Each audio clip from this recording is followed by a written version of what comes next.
run by you. We will start with this one. Lupita Nyong'o is remembering her friend and Black Panther co-star Chadwick Boseman 3 years after he passed away due to colon cancer. Of course, he was only 43 years old. She had posted online 3 years ago today, I experienced a singular pain in the news of Chadwick Boseman's death. The confusion was so profound that it took months to trust the feeling of joy again. And she posted a black and white photo of him. She said that she took the photo at an airport in South Korea after they had just learned to, quote, do the baby heart with our fingers. And he can also be seen holding his hands up. She said, death is hard to understand, maybe even harder to accept. But the love generated from the life that he lived will fuel every anniversary marking his absence. Chadwick may no longer be in our photos, but he will always be in our hearts. He'll be honored, by the way, with a posthumous Hollywood Walk of Fame star in 2020. Oh, excellent. Yeah, Yeah, so that's well deserved. cool. He did. I mean, his movie, even though it was brief, his movie catalog is impressive. Oh, and the range he had. Yes. Amazing. Yeah. The way he could change himself and dive into a character. If you look at it, at the James Brown movie, you're like, my God, he's incredible in that. And then he's the Black Panther. Yeah. It's like, how do you make that jump? Yeah. An actor best known for his role on the hit Disney Channel show Hannah Montana was arrested on Saturday near Dallas. On Saturday, August 26th at approximately 7:15 p.m., police received a 911 call from an individual reporting a disturbance at a hotel. Upon arrival, officers contacted the complainant, who advised that an individual who appeared intoxicated entered the hotel,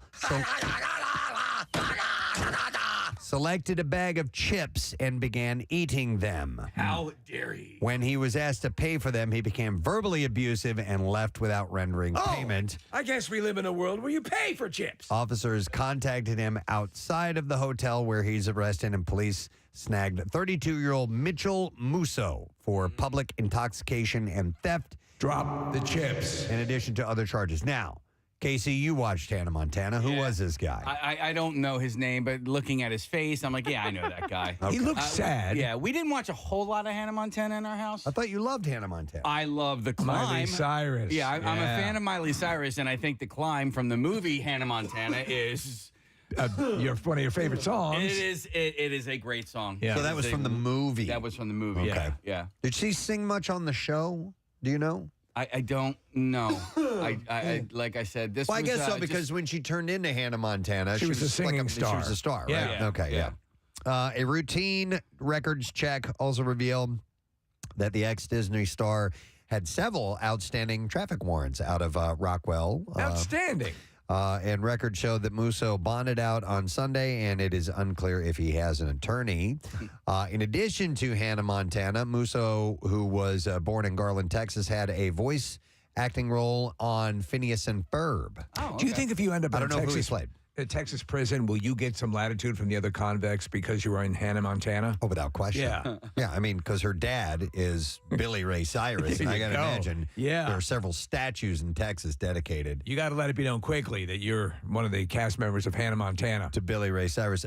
Look up his name, Nick, Mitchell Musso, and I want to see who he played on Phineas and Ferb, because Casey definitely loved I love Phineas and Ferb. Still do. It's up on the screen, That's another Preston. one where the music was really great for the show. He played a guy named Jeremy Johnson, and then also was ride operator in Jeremiah. Oh, okay, so not one of the major characters. No, but he did 89 episodes, so he's on it for quite some time. Oh, okay. All right. This is a fun story. Richard Lewis, who we love, revealed in a recent interview that he was not a fan of Larry David when they first met. The two comedians are now good friends. Of course, they're on Curb Your Enthusiasm together. But Lewis said that he and David met at summer camp when they were 12 years old. That's right. And he said, I disliked him intensely. I wonder when anyone meets Larry David if they like him initially. He said, yeah, probably not. Right? I mean, he's He's a curmudgeon. He's an off-putting kind of a guy, and then you get to know him, and you're like, oh, my God, I actually like this guy. He said he was cocky. He was arrogant. Yeah. When we played baseball, I tried to hit him with the ball. We were arch rivals. I couldn't wait for the camp to be over just to get away from Larry. And I'm sure he felt the same way. Well, they met again a decade later, and they didn't recognize each other at first. He said, I looked at his face, and I said, there's something about you, man, that spooks me. Just saying, that spooks everyone. And David apparently replied, "You're Richard Lewis." And I'm like, "You're Larry David." I was yelling at him and he was yelling at me. And while they get in fights a lot, they're characters on Curb Your Enthusiasm. He said, "In truth, he loves me and I'm his dearest friend. But it would be rare for him to go deep like that. I could blabber about how much I love the guy.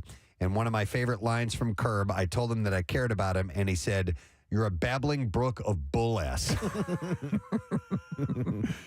So they love each other, but they hated from the get-go. They said from the beginning. I've not seen this yet, but I would like to. Kathy Griffin shared a video to YouTube over the weekend that documented a cosmetic procedure known as lip blushing. Oh, is that what that was? During which she got her lips tattooed. Since the comedian's lips were swollen and received the semi-permanent tattoo, her husband and friend reacted to the result in a humorous way. The video shows her saying hello to her husband, Randy Bick, upon arriving home, and he just drops the S-bomb real quick, jumping up from his chair. While he laughs and apologizes to her, and she said, "Yeah, it's a little swollen." Later, she showed the results to her friend Kristen Johnston, and she's like, "What did you do? That's not real." While she was laughing. It looked like wax lips. Yeah. So she told people in an interview, "I didn't know that the swelling would be that bad." And I couldn't stop laughing, even though it was painful to laugh about for 4 days. And now that the swelling has gone down, she said she's happy with the results, and the technicians, quote, nailed the color. So, Kathy, is this like permanent lipstick, or I guess it adds a shade? I have no clue. This is, even when people did like the eyeliner and all that kind of stuff, I never got it because whatever you're doing is going to go out of style. Yeah, right? Or it's going to stretch or fade or do something. Over time, like a tattoo does, right? Yeah, I would think so. And I know that women in the past have gotten like eyebrows tattooed on as well.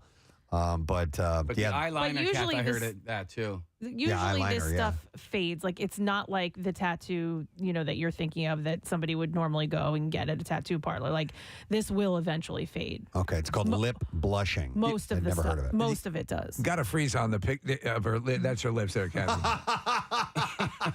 I mean, it's outlandish. Oh my God. Horrible. But it probably does look better. Like that's like God. in the beginning, Yeah, she said the swelling has gone down. But you're right, Steve. You know what she looks like? In the movie Monsters, Inc., there's a scene where Billy Crystal's character is hooked up to that machine that sucks all the screams out of them, and they pull it away, and his lips are all gigantically swollen. Exactly. Or one of the characters does. That's what she looks like. Yes, there it is. Yep. Thank you. That's it. Great. Spot on. We just found it. Wow. All right. This is terrible news. Josh Seiter, a former contestant on Caitlin Bristow's season of The Bachelorette, has died at the age of 36. Oh. His family shared the news on his Instagram page. They said it is with an extremely heavy heart that we share the tragic news of Joshua's unexpected passing. They said, although our headache at Joshua's passing pains us beyond measure, we find comfort in knowing that he's finally at peace. We hope that and pray that his spirit can continue to live on in the pictures and words on this page, which we will leave up for the time being. At the end of the message, they included information about the Lifeline Crisis Hotline for anyone experiencing a mental health crisis and needs help. There was no word on his death, but they're saying it may have been suicide. He was in depression for a while. Yeah, and he posted a picture just a couple of days ago saying, living through depression, and he was smiling. And So sad. just terrible news. There is lighter news in the world of bachelors and bachelorettes, though. Hannah Brown has handed out her final rose. The Bachelorette alum is engaged to her boyfriend, Adam Woolard. After two years of dating. You love me? She actually she captioned her post saying, "So happy. I love our steady love." I love our steady love. I love our steady You're love. a friggin' genius. Yeah, no, she's just trying to be poetic and original. I love Lamp. And sometimes it works, and then sometimes you have what she just wrote. I love steady love. Her new fiance responded in the comments section by writing, "I love you, sweetie." No. I love your vagina. I love you, sweetie. I love you, sweetie. That's what he calls her vagina. Yeah. Yeah. Woolard popped the question last week at Bolt Farm Treehouse in Whitwell, Tennessee. She told People magazine, I feel like I've been so busy with putting roots down in our new city of Nashville and starting my new podcast, I hadn't really thought about it, getting engaged much. So if he did slip as he was planning, I did not catch on. Brown initially thought that she and her husband-to-be were simply visiting their friends Seth and Tori Bolt at their mountaintop wellness resort. How romantic. Little did she know her family members, and this is actually nice, her family members were also staying on the property in anticipation of him popping the question, so he had that planned. All right, everybody, be quiet. She said, I loved... She's in that room right over there. She said, I loved not only the... I'm going to oppose to her. The... No, it's Propose. What? Propose. So, propose. Propose. Pose. Dude, this place looks awesome. This Bolt Farm Treehouse in Tennessee. Thank you. You're Okay. kidding. They went to some beautiful place. Yeah, I saw a no, woodchuck. I just had never heard of it before. You did see a woodchuck? It was cool. How much? Could it chuck wood? If a chuck could chuck wood, would a woodchuck chuck wood? They do find the most beautiful places to go to. They Like, do. But this Wherever wasn't for they the are. show, right? This was just the two of No, them. this is just for them. Yeah. oh, Yeah, this so- had nothing to do with the show. Yeah, it was Well, off. their friends own this place. Yeah, but this is, this had nothing Lori to do with and Delbert or whatever the guys were. She had she was from a few seasons ago. Right. I'm glad you agree. She said, I love not only the intimacy of the surprise by You ourselves, love loving love. but also how we were able to celebrate with friends and family and the surprise. I love surprises. There are a couple places you can stay. Mirror cabins, tracheotomy, and domes. Look at the website. Oh. Mirror cabins, cabins. tracheotomy, That and says No, domes. no, tree houses. Oh, Not Yeah, the E's are tracheotomies. stupid in their E font. In your defense, Bachelor. thank you. This place does look awesome. Domes looks pretty wild. Yeah, That it is very does. cool. I've always wanted to do, and you see them advertised like in Maximum and stuff like that, where they have like a dome out in Yeah, the middle of nowhere. Yeah. All right, so Yeah. Somebody's getting mad. Baby. she said we had talked about getting engaged, but I felt so confident and safe in our relationship, I wasn't rushing And he's it. so stupid. The Alabama native, who was a contestant on Colton Underwood's season of The Bachelor in 2018, met Woolard in 2021 after matching up on a dating app. Yeah. She had previously been engaged to Jed Wyatt, who proposed to her at That the... guy's name is actually Jed Wyatt. Jed Wyatt. Yeah, why? He's good friends with Whip Dibley. It just sounds like like an outlaw, like in like 1892. Jed Wyatt. It's a cool name.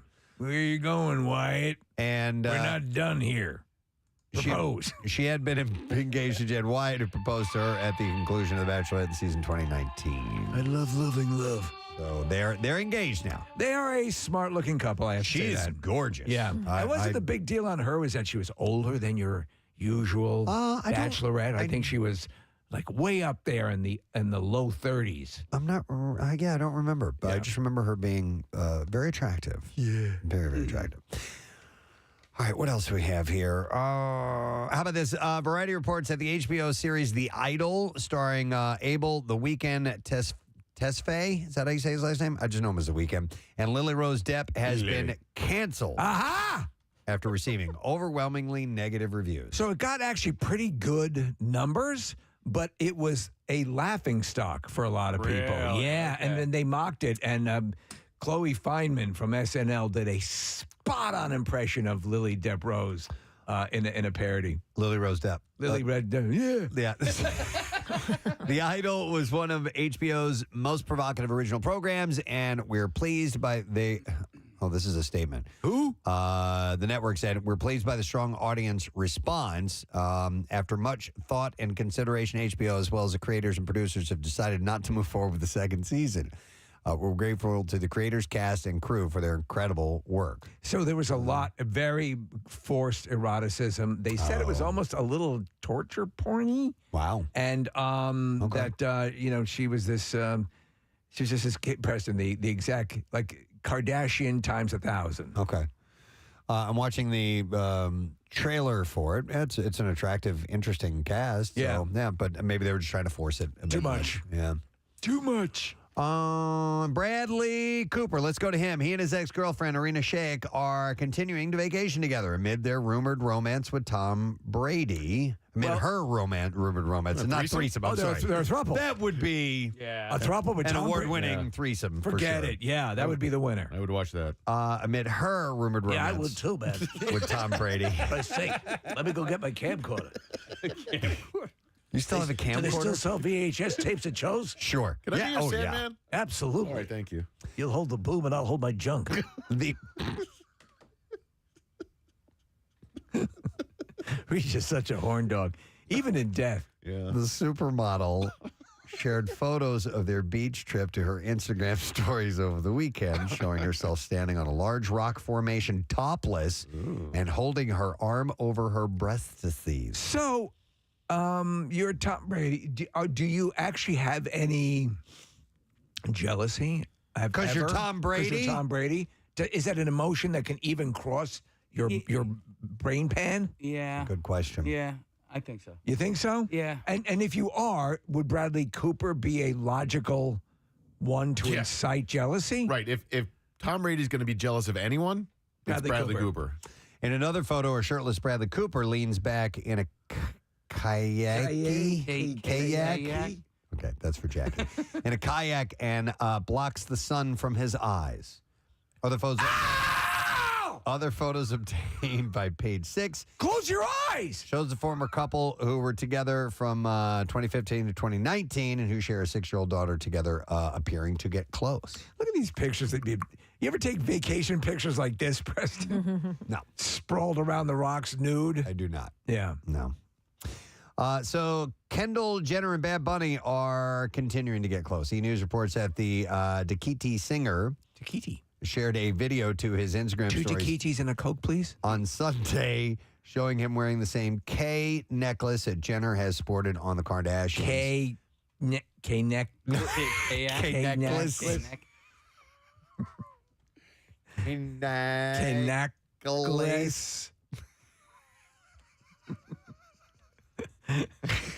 Anyhow, that she is worn on the Kardashians and in a 2022 video for Vogue. How long did you do the personalized jewelry thing when you were dating earlier on? No. You know, we'd have the letter or the mitzvah coin or whatever the things, you know, all these kind of things you'd wear to show that's my girl. Nope. Friendship bracelets. I did. I didn't. I think I did friendship bracelets. I did a mitzvah coin. And the friendship bracelet was, hopefully to get laid. Yeah, we're friends now, and eventually, maybe we'll, Do you remember mitzvah coin? It was a coin kind of. I've only heard you mention it. Yeah, it used to be all the rage. Maybe they didn't have them anywhere outside of New York, but they were. Kathy, do you remember them?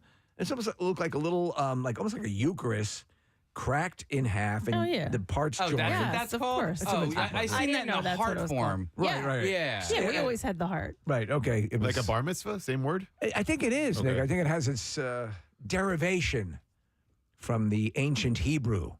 So he also shared a video of the pair out on a hike during which Jenner calls a chipmunk the cutest thing ever. And he says to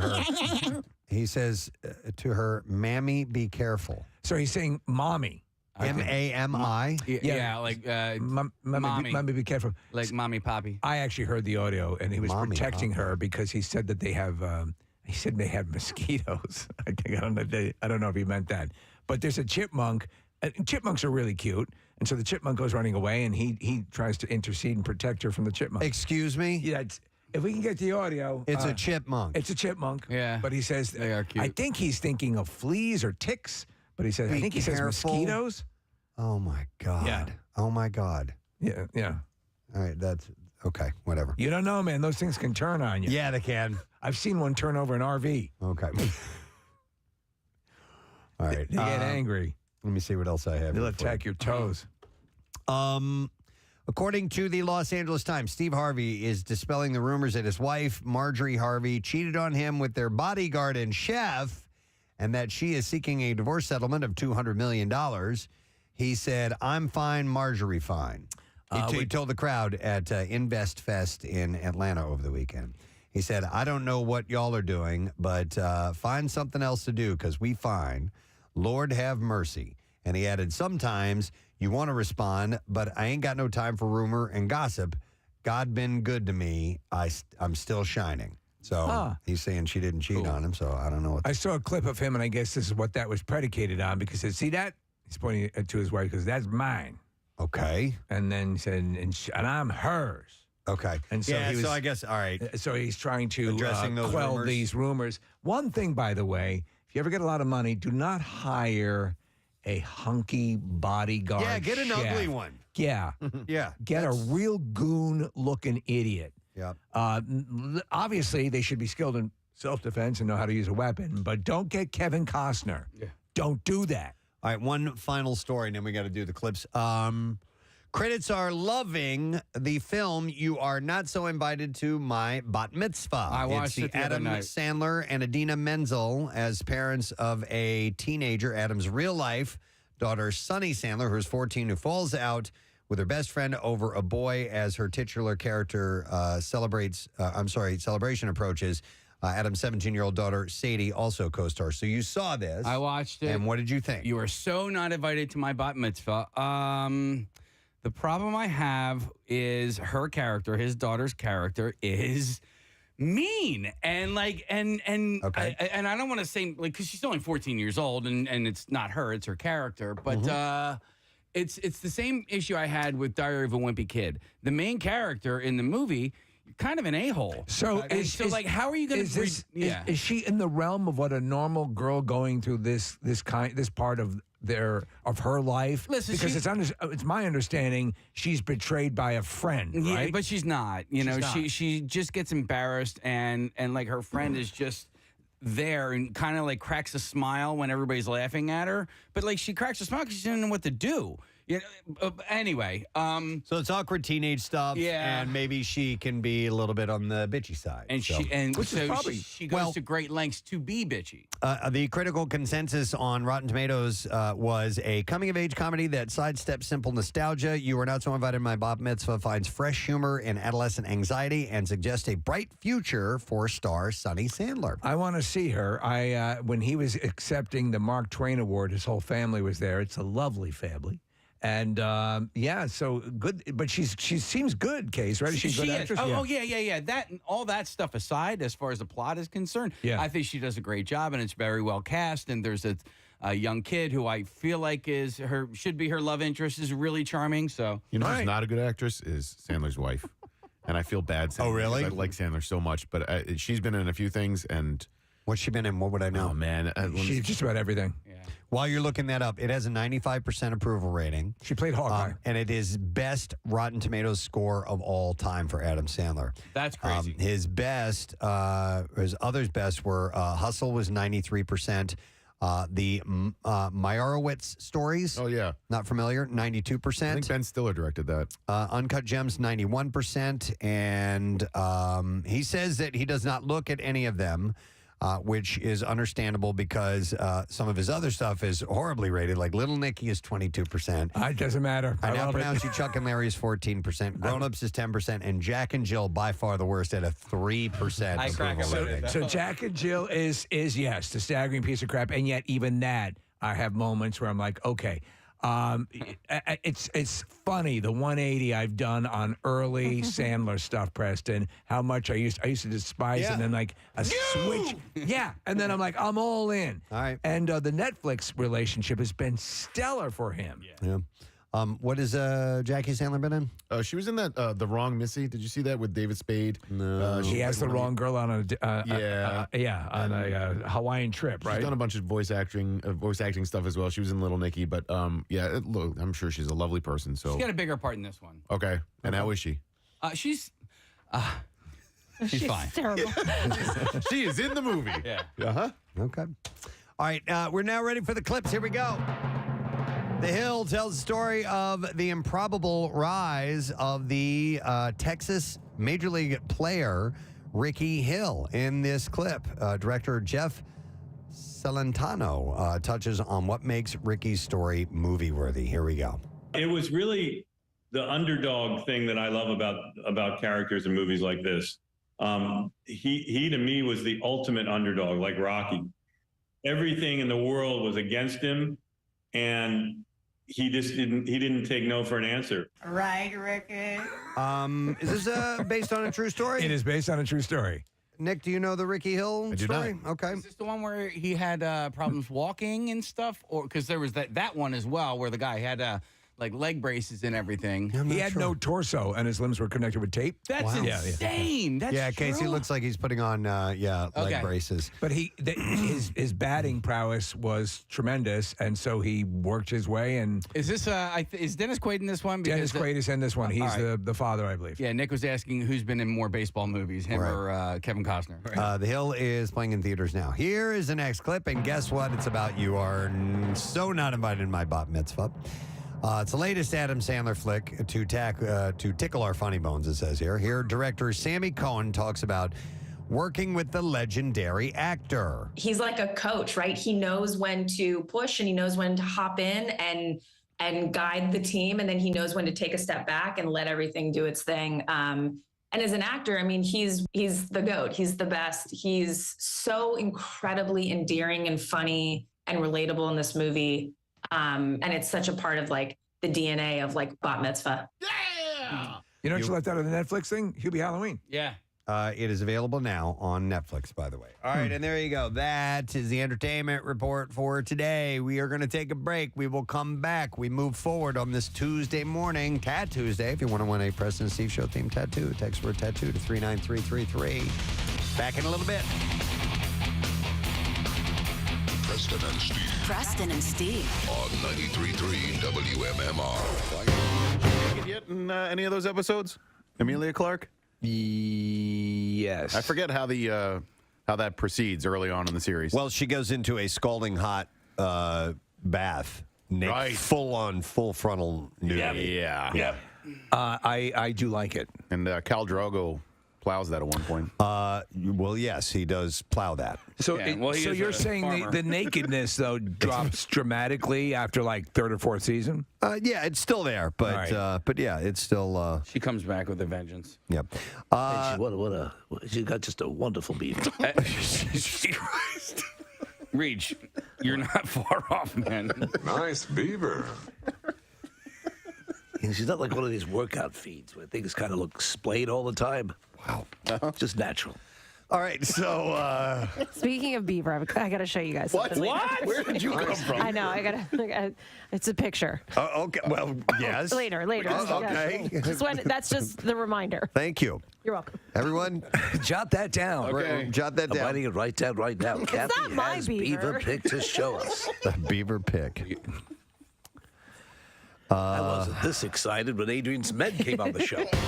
Before we do the bizarre file, I should play that piece of audio. Okay, it's real short. It's very, very quick. It's not an audio illusion or anything like that. But do you know? We don't know where this is.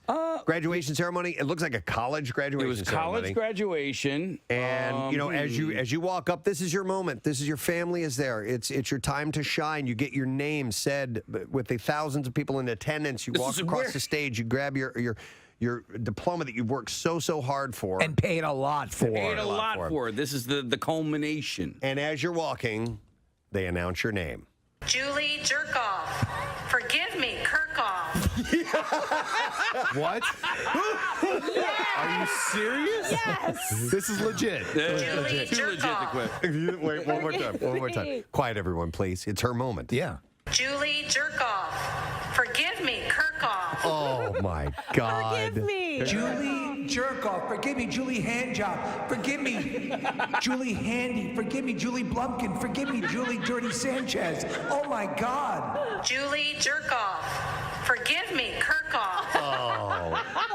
Wow. You know what, though? That's better than just having your name read that most people are missing anyway. You know she was called Jerkoff throughout all her life. It had to have been a nickname at some point, or friends. Julie Jerkoff. Yeah. Or Julie Jerkoff. Forgive me, Kirkhoff. If you think about Julie Oh my God! I can't believe I said that. Or that professor won a nice bet. Yeah. Said she would do it. And Julie Salad Tosser. Oh, it's not even close. If you think about it, in high school, she probably had jerk off as a I wouldn't even say a nickname. You know, they made fun of her. Maybe even her friends would call her that because it's such an obvious. But and then she gets to college where everybody matures a little bit, and she loses the jerk off for a couple of years. It's and clear. then boom. Kirchhoff is I mean, you can come into that Kirchhoff. Dude, she's getting her master's degree. It's a Master of Science degree as she goes up and hears Julie Jerkoff. Forgive me, Kirkhoff. Well, and she doesn't. If this is the actual video that we're watching, she doesn't even flinch. The girl, Julie. You know what? When they're doing it, you couldn't even hear. You're so excited, and your focus is walk forward, shake hand, take diploma, walk off. You know, jerk off. Jerk off. Julie Jerkoff. Forgive me, Kirkhoff. Well, you did very well, Miss Jerkoff. And she sounds so sweet. The woman reading the names. Please come up to the microphone, Julie Jerkoff, and tell everyone how you achieved your success. Forgive me. It's the jerk-off way, I think, that we can all emulate. Oh, my God. But and you know, there's countless names like that are being butchered in similar ceremonies going on. In fact, this very weekend, I'm sure. Absolutely. There'll be mangled names. Yep, loads of them. You realize anytime we have a caller named Julie, we will have to play Julie Jerkoff. It's awesome. It's the best. It made my day yesterday when Casey sent that to me. So, on that one level, is it sort of cool that you have, I mean, since she's probably dealt with it her whole life, at least she has a meme now that's attached to her. Let's see. We have a caller on the line real quick, and I'm going to go to this caller. Hi, caller. Good morning. What's your name? My name is Julie. Julie Jerkoff. Thank you, Julie. Our first Julie Jerkoff. You're our first to be given the Julie Jerkoff Award. Following explosive fights on social media, Jersey Shore star Ronnie Margot Ortiz, he and his girlfriend apparently are done. He wrote on Instagram, on an Instagram story to Jen Harley. Yeah, he's a real silver-tongued devil. Listen to this. Yeah. Note to self, can't turn a natural-born hoe into a housewife. Damn. If you find them in the gutter, then leave them in the gutter. Note to self. Yeah. Ronnie later apologized, writing, I want to apologize. I love you. Earlier to my fans and especially to Tater Tot Kitty. Really? Tater Tot Kitty? That's somebody's handle. I don't know if that's her handle or whatever, but I want to apologize to Tater Tot Kitty. Dear Tater Tot Kitty, I'm so sorry for those terrible things I wrote. I writ. He said, I acted out of my gut and not rationally. I was not rational. I should have never. Apologies to you too, Ravioli Ramon. He said, I should have never acted in such a manner, spelled M-A-N-O-R. Really? Yeah. Okay. Come on, man. It's where he lives. It's the name of the place. I should never have acted in such a manner. That's what it says. As you pull up Preston, it says, I never should have acted in a manner. And then he writes, my deepest apologizes. Wait, seriously? My deepest apologizes. A-P-O-L-O-G-I-Z-E-S. All right. My deepest apologizes. My deepest apologizes to Tater Kitty. The pair welcomed a baby girl named Ariana Sky together less than a month ago. It was wild to be there in the delivery room. I mean, the baby fell out of her butthole. You remember a while back we had a couple of televangelists who were talking about how they needed a new jet. Yes. And they were spread the word. Jesse Duplantis is his name. The Duplantis Ministries, right? Televangelist with a global reach is asking disciples for money to buy a jet that costs $54 million, quote, so we can go anywhere in the world in one stop. If you're watching the video, he's dressed as I imagine Willy Wonka would dress when he retires. By the way, so I'm waiting for Marissa to get the full audio over, but Duplantis' solicitation comes 4 months after another televangelist, the Newark, Texas-based Kenneth Copeland announced that he had just bought a new Gulfstream 5 jet. Oh, someone got a little jealous. I think that's what it is, Steve. I think that's what it is. Wait a second. What did that son of a bitch just get? Yeah. Well, this will not fly in the eyes of the Lord. I think it's keeping up with the Joneses. The aircraft. Listen, you insufferable prick. I saw what you just bought, and I'm going to get an even bigger jet. Hallelujah. The aircraft, when first sold in 1998, carried a $36 million price tag. That's what this other guy bought. $54 million. You need to understand. You just cannot.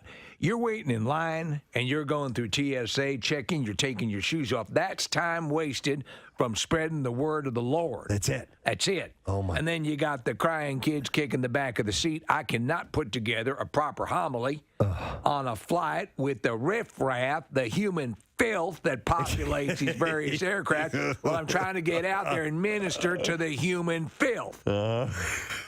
That we got part funds one my over. lust for high-end aircraft. All right, here we go. This is the audio of him pitching this. He made a video of this. Yeah. Hello, ladies and gentlemen. I'm Jesse the Planets. Thank you for tuning into This Week with Jesse. We're going to be talking about aircraft. You know, I've owned 3 different jets in my life, and used them and just burning them up for the Lord Jesus Christ. Now, Listen to how many times he incorporates the Lord and Jesus Christ into this. now, some people believe that preachers shouldn't have jets. I really believe that preachers ought to have and go on every available voice, every available outlet to get this gospel preached to the world. Now, I talk about this in a lot of my messages, and I want you to see this if we can, Caleb. Get it back. This is the very first plane that I purchased for the Lord back in December. The Lord asked me, he said, I need you to purchase the modest aircraft. One engine ought to do it with a decent range, something that's comfortable with a couple of seats and a bed. That's what I need you to purchase. I said, Lord, should we not use this money to feed the poor? He says, we'll get to that. That I purchased for the Lord back in December 1994. And I said where I began. And then the second one I purchased was in January 2004, where I used to be. The one I'm flying right now, and it's been with me 12 years. I purchased it in January 2006, where I am. Now, I want you to get a shot of this one, Caleb. Now, this is the Star Trek. It's going to crack you up, because this one is just insanely expensive. And the amount of people who could have benefited greatly from the money wasted on this is just off the charts crazy. And they're showing pictures of him with the camera as they go by. Now, this is the Star Trek Enterprise. This way I'm going. Praise God, but I believe It's got a transporter and everything. In fact, my next purchase is going to be a spacecraft. Praise God, but I believe in God for. Let me just say. Wait, this is what I believe in God for? Yeah. Is that what he said? That's what I believe, yeah. I think he says, praise God, but I believe in gospel. Oh, okay. Where I'm going. There. Praise God, but I believe in God for. Yeah. Let me just say This is what I believe.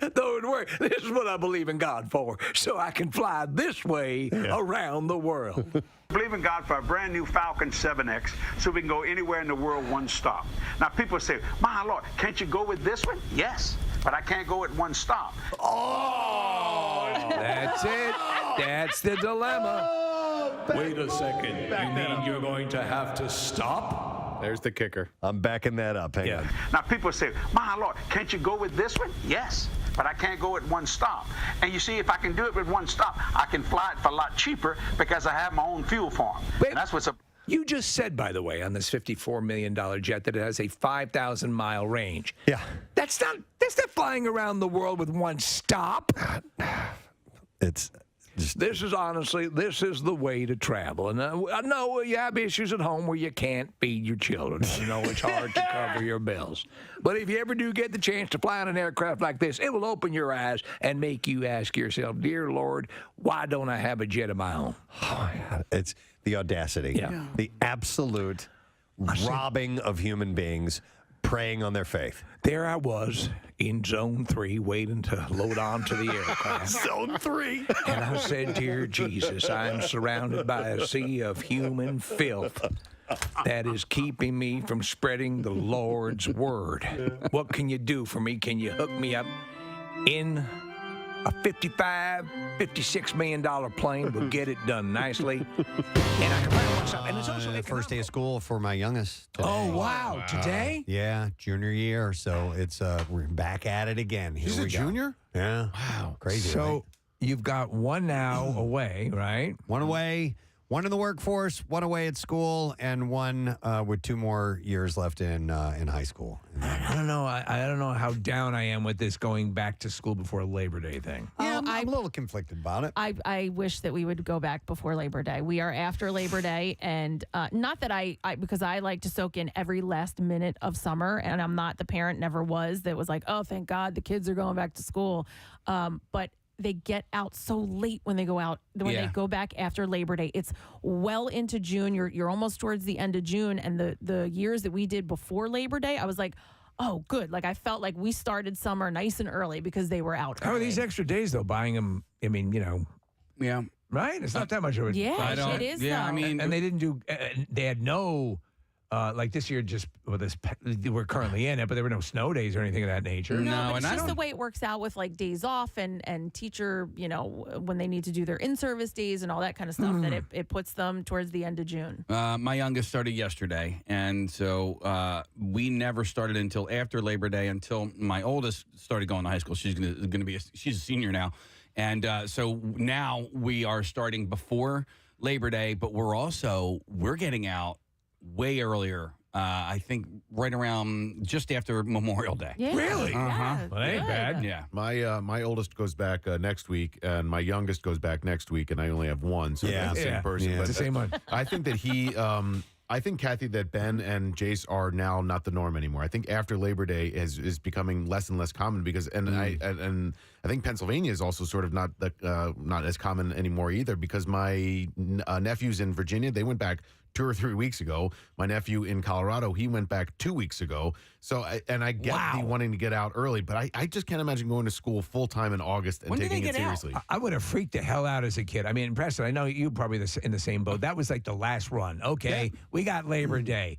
And, you shoot the proverbial load, to use porn parlance. Casey, Nick, the ones in Virginia, they get out right around Memorial Day, and they've been in for 2 weeks or so But already. that's normal. That hasn't changed for them. When you go down south, they Right. my family always went to school. I mean, they went like beginning of August, or I remember, and they were out so early. Yeah, it's crazy. Wow. That's crazy. But Yeah. it's split. I think it's or not split, but yeah, Nick. Like there's some that go before, some that go after, and like our district, it changes. So we weren't always after Labor Day. We did before, and we were after Labor Day years ago. So like, Well, let me ask you. So you're gonna you get Monday off, obviously. A lot of people will take Friday off. So you start school to stop school. Right? but I just think it eases them in. Yeah, like I agree with A short week it's to a start with. It's a short week to start with, and then they get a long, a long week. You still have, one more. Now you're in for a long run. Well, they have one more long weekend, to enjoy summer or go to the beach, whatever. And then when they go back again that second week, that's another short week. It just, for me, I just think it eases them in. Now it's just going to be one big blow of crankiness. Sounds awesome. Yeah. God, but Preston, I remember during the summer, like until school started, when we'd even see the bus drivers practicing their routes, with the buses, we would scream like, no. I know. And it wasn't until I got into high school, though, that before you started school, there's some activities that began before you even went back to school. Like sports and stuff. Yeah, band. so I was in Yeah. band, and so we had band camp, and that was marching band camp, and that was like, I don't know, 3 weeks leading up to, and it was long ass hot days, and and the football teams are practicing, and all that stuff has started to happen. Did you like it though? Some of it, yeah. It was cool to get back together and hang with the friends, but it was sickeningly hot, and I had to drag all that equipment around and stuff. It kind of sucked. We had Summer Kumite, which was Summer Kumite. yeah, which was really brutal. Blood sport, yeah. Okay. The camps were pretty normal, but what I didn't know, and at least at our high school, they started playing games like a couple weeks ago. Like field hockey had games. Yeah, you know what? There was a football game last week. Yeah, O'Hara played on Friday night. What? Yeah, and then I was at the St. Joe's Prep game on Saturday night. Yeah, this is all starting now. So okay, all right. So my mind is a river of. Yeah. So what do you think about the notion of the? And I'll throw this out here because they're looking to do this perhaps in New York, which is the year-round school. Oh, year-round school. I don't know how I feel about that. Let me throw this concept at you. Throw it in because my face. Rochelle was telling me about in her hometown, and they've been doing this for like the last 3 or 4 years. It's 4 days of school. It's 4 days of I guess they go Monday through Thursday. How long does the school year last? I don't know how long the school year lasts, but the day is a little bit longer. The school day is a little bit longer. And so you're thinking, okay, what about working parents? And right. They have they're open on those days, that off day, if kids need, they have like daycare that they'll take care of kids, which I find kind of interesting. So I'm not sure about either one of those concepts, the 4 days a week or the year-round school thing, with longer breaks that they have, like instead of just, or more often they have like spring break type breaks throughout the year. That I'm kind of intrigued So by. the end result is you graduate sooner when you make the run, or how does that the work? 4 days? No, I'm saying if you have school year round.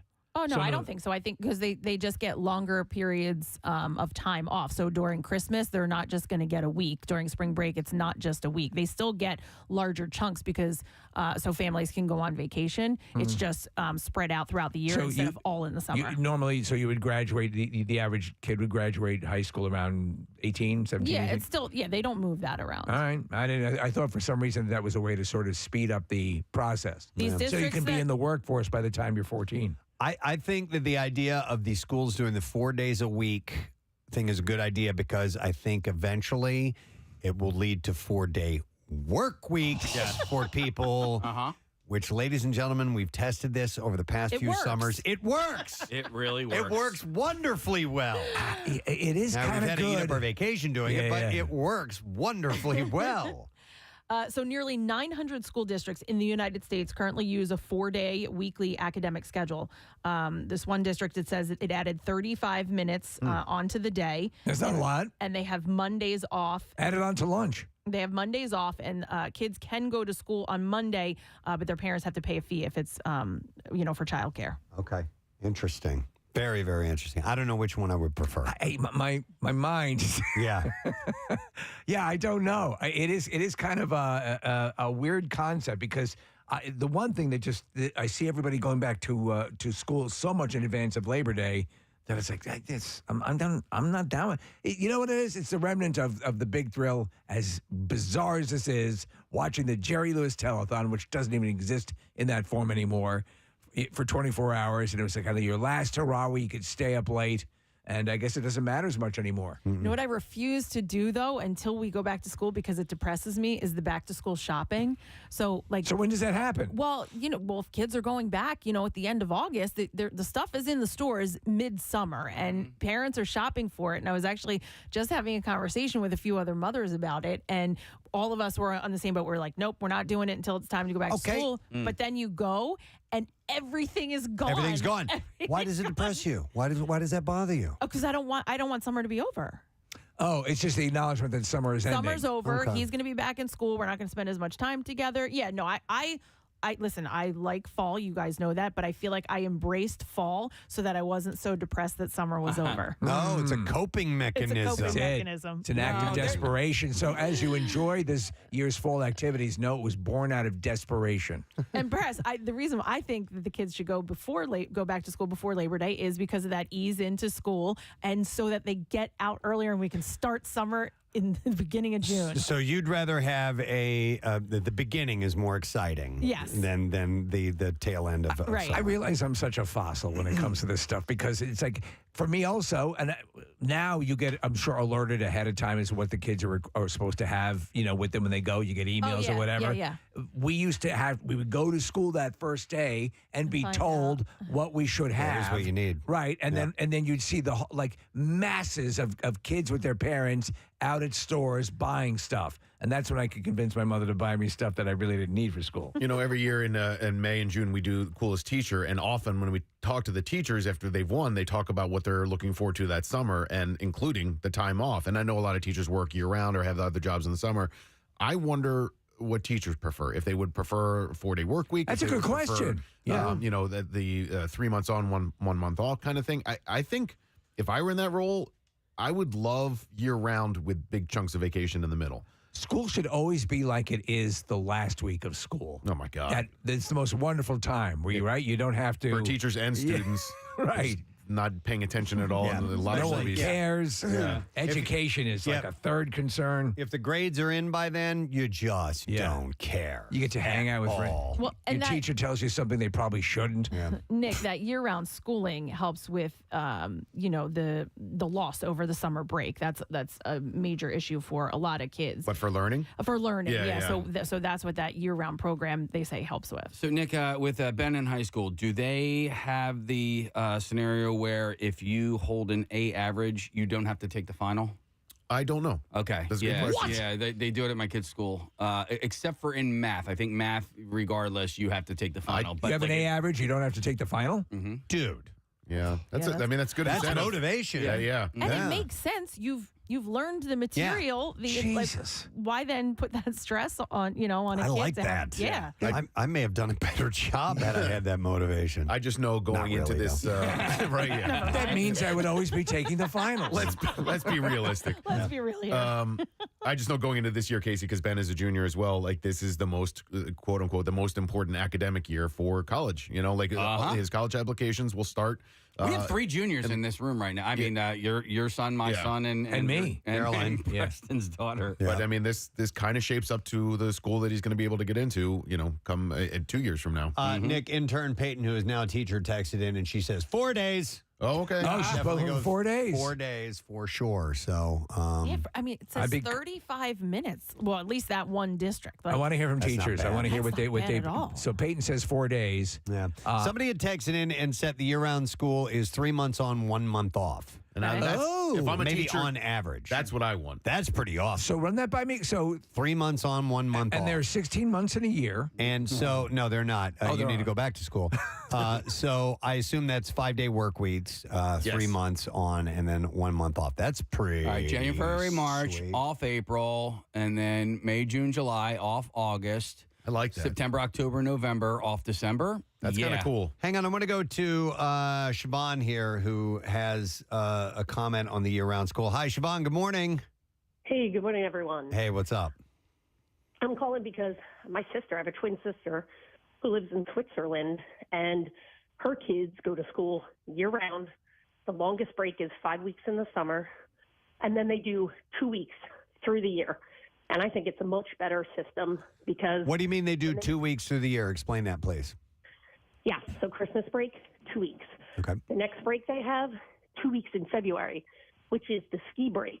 And Switzerland cares so much about skiing Right. that every... It's Yes, mandatory. Exactly. And the cantons are states. So they switch up. Everybody has a different 2 week, so they don't flood the ski resorts. Oh, wow. Everybody has a chance to, book the ski resorts. So it's 2 weeks. So Siobhan, you're saying 4 weeks total for time off, and besides the 1 month off. The 1 month off? No. It's 5 weeks in the summer, and then like for Christmas, 2 weeks, and then in February, 2 weeks. And then that's it. Spring break, like April, March, 2 weeks. Yeah, it's So just it's a the lot. normal Okay, breaks so a that few we of them. have. They're just longer. Longer. I like that. How many weeks in a day? There are 7. 7 weeks in a day? Yeah. One day, Yeah. You got that? Interesting. All right. Thanks, Siobhan. I appreciate it. So that might be nice because, 2 weeks off is pretty solid. That's pretty solid rest. You know? I And if think you're getting so. them more often, that might be worth it. I have a friend who lives in Maine, and I was telling Kathy this yesterday. She has her company offers sabbaticals, and so I had 6 or 8 weeks off. And I think you take a bit of a pay cut, but you are guaranteed your job, and you can do whatever you want during that time. How long? Either 6 or 8 weeks. All right. And her first day back was yesterday, and she was a little depressed going back to work yesterday, but her summer was incredible because she just was able to separate herself from work for a long period of time. This is in Sweden, Rochelle's family. They get like 8 weeks off, They got and you testicles, can too. take it all in one Same shot time. if Exactly. you want to, and done. And you get a nice big rest. The old school summer break is what it seems like. Yeah. We have Jeff, who's a teacher. Hey, Jeff. Good morning. Hey, good morning to you guys. Good morning, It. What's up, buddy? So I'm a teacher. Yeah, I'm a music teacher actually, and I think I speak for probably a lot of teachers in this realm. I know it's kind of a more hot topic as of recent times. It's the idea of the summer slide that we have right now with the current format. I would be interested, just like you guys, to see what a 4-day work week would look like, because so much of September is just spent getting kids caught back up to what they had learned the previous year. So, And so the summer slide concept, I've heard that, and that is, I assume is that they lose the habits of learning, and you've got to ramp them back up after that pause. Correct? Yeah, I mean, so they just kind of are spending a lot of time doing catch up, and honestly, you lose a couple of weeks in theory that you're kind of catching up from last year. And with my kids, I love them, but so many of them I ask, like, okay, who practiced their instrument over the summer? And I get like one or two hands. I'm like, okay, great. So a lot of it is just really playing that catch up. Yeah, I could see that. Yep, it does make sense. Did you guys ever do your summer reading? Thank you, by the way. Jeff. Never. No, of course not. Not it's one. the summer. Summer reading. I would walk. No. Ha! No, I didn't do my in-season reading. What's No, a summer reading? I make Jace do his summer reading for that reason. We really never had a good idea. summer assignments for very rare. In high school. There were a couple things. yeah. They never but check the summer assignments, by the way. The summer reading and the it's assignment. just to keep you out at of the. least in our district, they never. I remember sending it in with him. keep and you I out was of like, juvie. And he's like, they didn't even look at it. He goes, they are not grading that. I'm like, yeah, probably not. Maybe not. Well, I mean, our kids, they definitely did. Because Catholic school, yeah. Well, the math packets you get because when I was in high school, it was like reading only. Preston, and now doing they math have on your own during the summer. Can you leave that? yeah, and now they have math packets. Case now there's programs online, so they can track like see how many hours they spent. Okay. Casey, how intense are the? I mean, because your kids, are they perform well. So what are they? Are they really like working throughout the summer on a lot of this stuff? Well, it depends on the student. Right, You know, my son is. He's done now. Right? Yeah, he was finished by July. Oh wow! What a great kid. Yeah. I'm going to go to Tracy, a teacher. Hi, Tracy. Good morning. Good morning. Sorry to bother you at work. Oh, we're happy to have you. What's up, Trace? So I agree with the summer. And just going all year round is a lot better because of the summer slide. And also, too, it gets the people who don't teach off my back because my husband, who works all year round, complains that I'm off all summer. You have to hear that every year. Yeah. Yeah. All right. So it would, but it sounds like it would sort of work out to be approximately the same. It's just the way it's situated. Correct? Correct. Yeah. All right. And then we would have more time for the holidays and more time to spend throughout the year. Well, you look like in Europe, they they shut down for the holidays. I mean, right? I mean, like a month, they shut the hell down. That's my understanding. In Germany, they shut down. Okay. All right. Thank you, Tracy. Appreciate it. All right. Intern Peyton called in. She's on the line. Oh, nice. Hi, Peyton. Hey. Hey, what's up? Nothing. Girl. I'm not working because I don't go back until after Labor Day. There you go. Okay. All right. Yes. So- And Tracy proved me wrong. I was going to say there's no way any teacher would agree to year-round school, but I stand corrected. All right. But what about you personally? I would, 4-day, someone just sent me the story about like how 900 districts in the country are doing 4-day school weeks, and that would be so much better. I just think a 3-day weekend, and like you guys were saying, then everyone can adopt that model, and then we still get summers. Yeah, there you go. Okay, so you find the happy medium being the 4-day work week with a modified sort of summer. Yeah. All right. Or longer days, but still the same summer. That's fine. That's fine. We could do that. Peyton, amongst your peers, how many teachers, how many people like in your group take on a second job in the summertime? I would say like most teachers do, like probably like at least teaching summer school or tutoring or something. I would say probably like 80. Wow. Okay. Well, okay. I didn't realize it was that substantial. I think it's the younger people too who haven't been. Yeah. Right. Enthusiastic teachers who haven't been coerced by. I hate the kids. No, like as they're there, you make more money the longer you're there. Yeah. So I think it's when you're younger they do that. Okay. All right. Good luck going back to school, Peyton. Nice to hear from you. Thanks. Yeah, I love you guys. I love you too. We'll see you later. But yeah, it started this week. Some may have even started last week, to be honest. Yes, I remember hearing it on the news, and I recoiled in horror. I actually vomited. I will go to Sue next. Hey, Sue. Good morning. Hi. How are you guys? Good. School. So it says school. Good. It says you're a middle school teacher. I I am. I'm actually pulling into my in-service right now. How does that feel? I call it a garage. Yes. So I agree with Peyton. I can't fathom giving up my summer. Cannot. And I also was just going to comment that the one thing that I love about teaching is the idea that there's a beginning and an end. The idea that there's like a refreshing beginning. And if teaching all year round, I don't know if I'd have that feeling of like the new beginning and the new, start with a new group of kids. I don't know if that feeling. I kind of think I understand what you're saying, Sue. So because you do have, there is something that emotionally and developmentally that comes from saying goodbye to this group, absorbing that and then moving on to the new group. You'd be in sort of a constant state without those definitive breaks, correct? Yeah. And I don't know. I feel like I need that moment of like reflection too, to be like, okay, what did I do well? What do I need to improve upon? And how do I like make it? Where are those kids? Hey, you would never know when to sign a yearbook. I want to ask you a question, Sue, and maybe all teachers do this. So here's the reason you said that the fresh new start made me think of this. Okay, in these first couple of days, you got a whole set of new faces in front of you. And I will bet, especially if people have been at it for a while, they just automatically start to fall into, okay, that one's going to be the smart ass. That one is the brain. That one is the popular kid. This is the victim. This is the kid that's going to get picked on. Have you become pretty good at picking that out pretty quickly?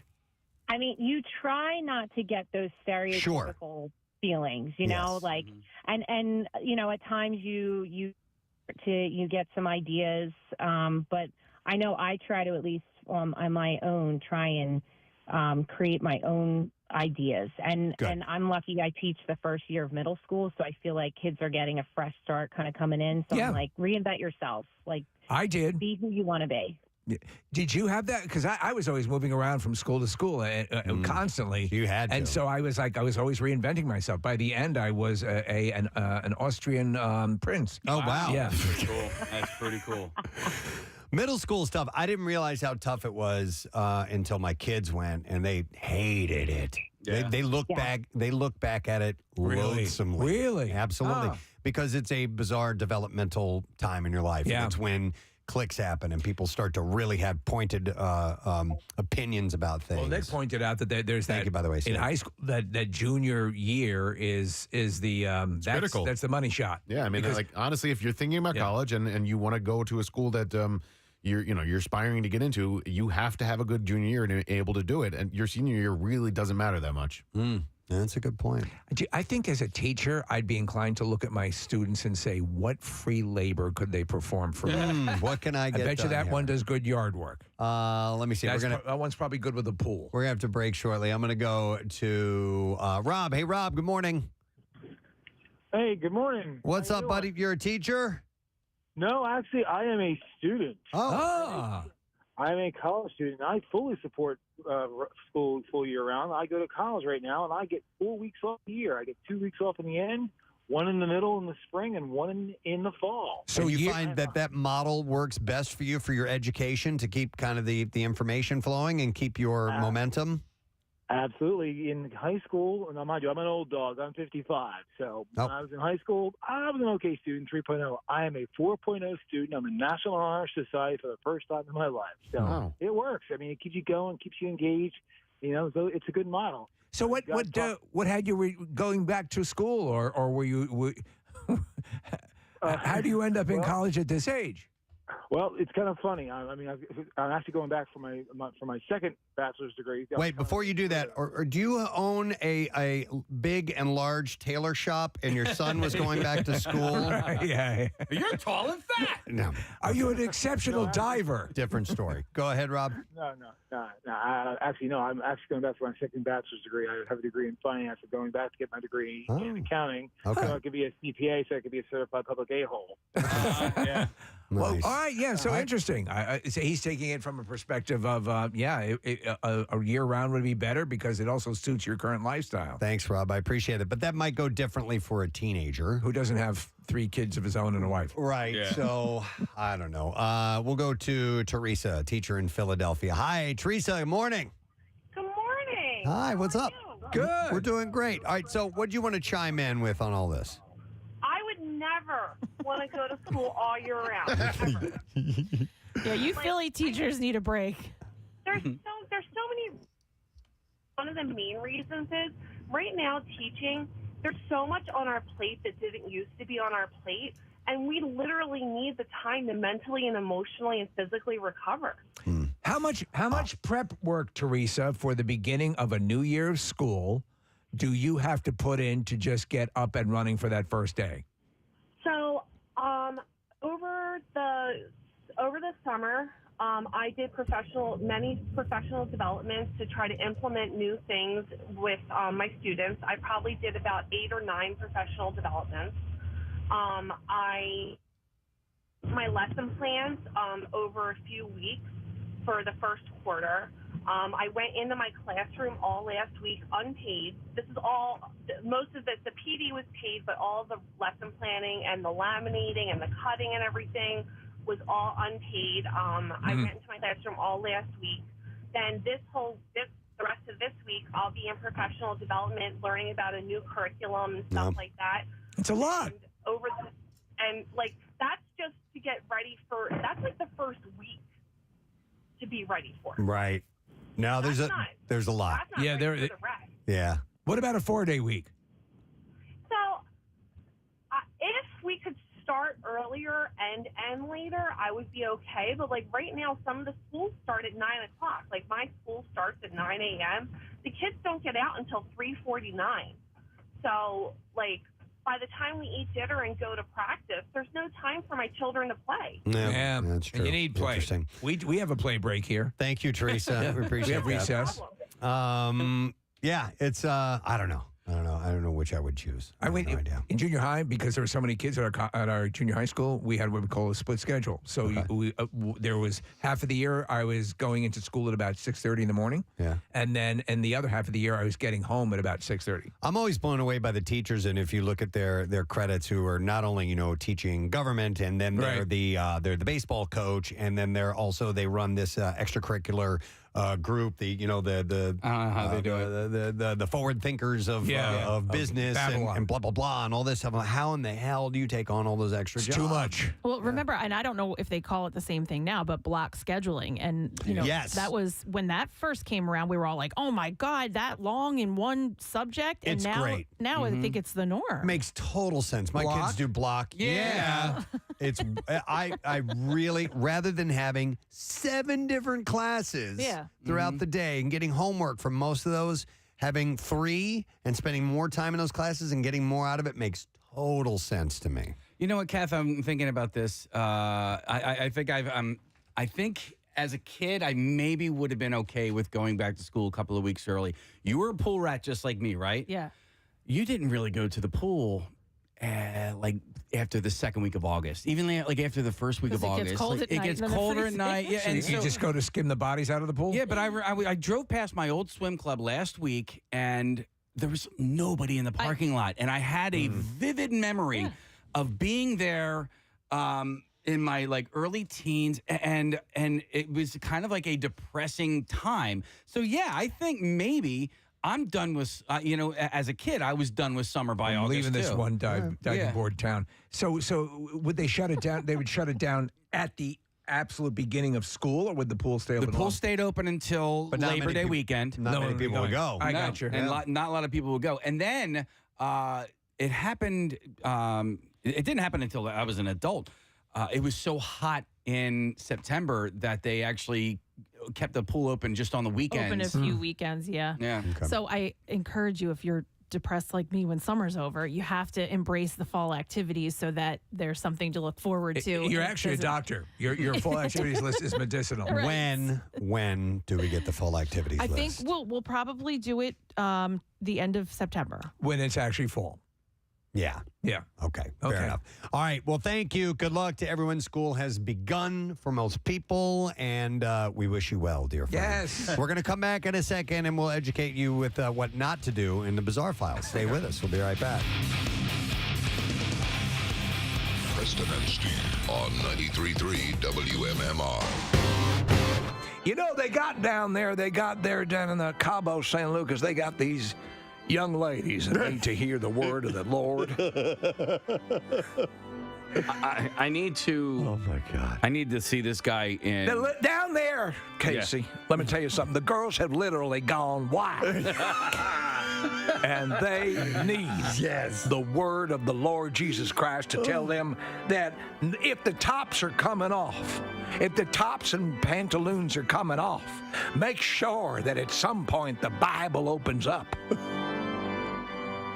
This is Cabo. Girls Gone Wild Girls in Cabo. Gone Wild in Cabo. You've seen video. I have seen video, and I'm distressed. I could get there in one flight. I mean, you just want to punch this guy in the face. Absolutely. With all your might. I don't know. I kind of want to join him on his jet. I wouldn't mind This riding is along. my new friend, Kathy Romano, and I believe the word the Lord would use is bodacious. We're praying together. Yeah. I put dildos in my mouth. And that's how. That is not very That's religious. akin to saying "open sesame." When this fine young, and she's a broadcaster, I want you to know, so she spreads the word herself. But when she said she put dildos in her mouth, I got to tell you that jet door opened right up. I put dildos in my mouth. So I thought this one would be a nice, light conversation. Anne Frank. Yes. No, but actually, this is actually a little bit of light information about Anne Frank that was recently discovered. It's pretty amazing. Yeah. Researchers using digital technology deciphered the writing on 2 pages of Anne Frank's diary that she had pasted over with brown masking paper, and they discovered 4 dirty jokes and a candid explanation of sex, contraception, and prostitution. Wasn't it Bert Kreischer who got Anne Frank confused with Helen Keller? Yes. Yeah, And that's actually, right.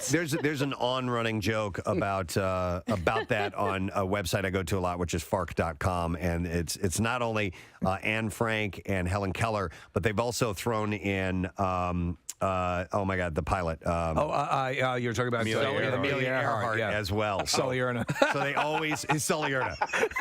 No, Sully. I thought you said Sully Erna. I'm like, no, I don't think he's a pilot. I don't know why I immediately when you said pilot, we're clearly talking about women.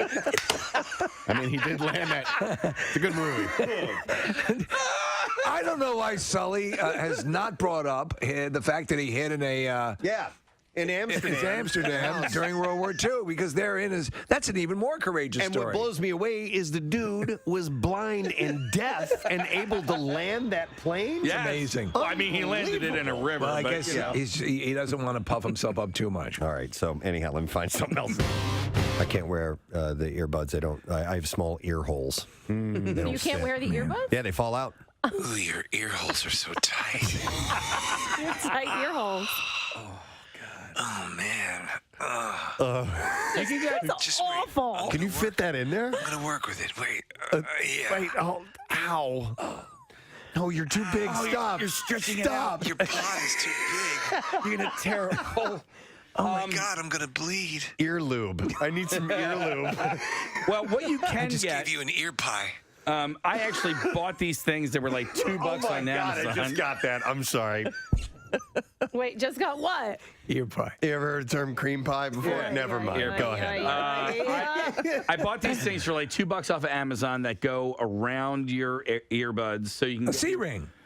Basically, yeah, no, and then so you can wrap regular earbuds. Yes. You know, over the ear, over your ear. Yeah, You're fine. They're good. You know, honestly, Listen, I want to be able to wear earbuds. Yeah, I know. I know. Well, You know, maybe Preston- you should so let Preston- Steve stretch him out for you. yeah, I'll stretch them out because I can really, unpack it. If you're just tuning in here at One Bala Plaza, the studios of WMMR, as well as our sister stations, they're doing some remodeling, and they're going to move some of the stations. We're kind of consolidating our areas, moving from downstairs to upstairs. So they're doing complete remodeling, which means demo has been going on, demolition of the various offices. And when we got wind that they were going to be destroying Bill Weston's office, we said We had to. You got to let us take a swing or two. Well, my helmet's on the ground, but that's okay.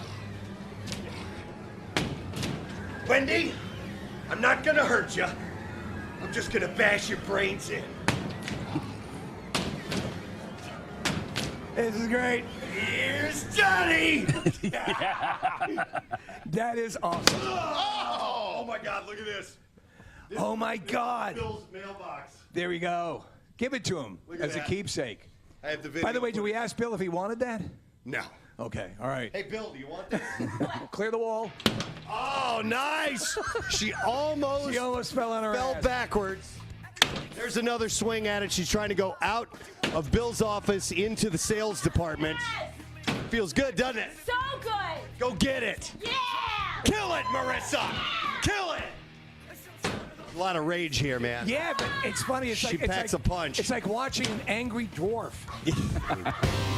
Had a request from a friend of ours, RC, from Tattoos by RC. His son, Dalton, celebrates his birthday today. And RC wanted me to mention it. We haven't seen Dalton in a while. I know. He's been around. He used to come around when he was a kid, and we haven't seen him, but he's a man now. Full-grown adult, man. He was a little kid when he came in to visit the show, and I'm wondering, I mean, how long has time 21? passed? I'm guessing he's 21. All right. Yeah. That's just a guess. I'll have to check my Instagram message that I got from RC and get back to it. But this It's gonna be my regular Saturday night thing, baby.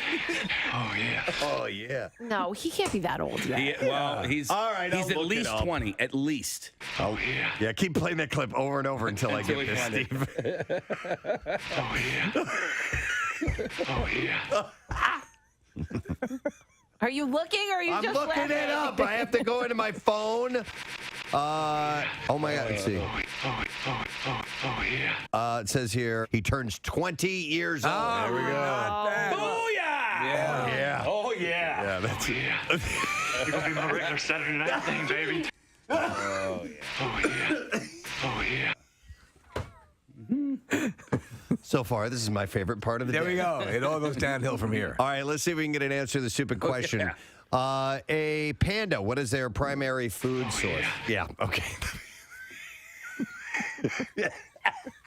I'm gonna go to Courtney. Hi, Courtney.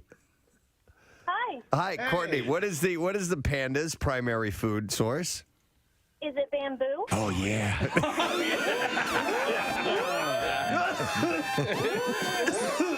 Yeah, hang on. Hang on, Courtney. We're gonna. Caitlyn Jenner Yes. has 6 kids, but Oh, yeah. yeah, she. You're going to be my regular Saturday night thing. Oh, yeah.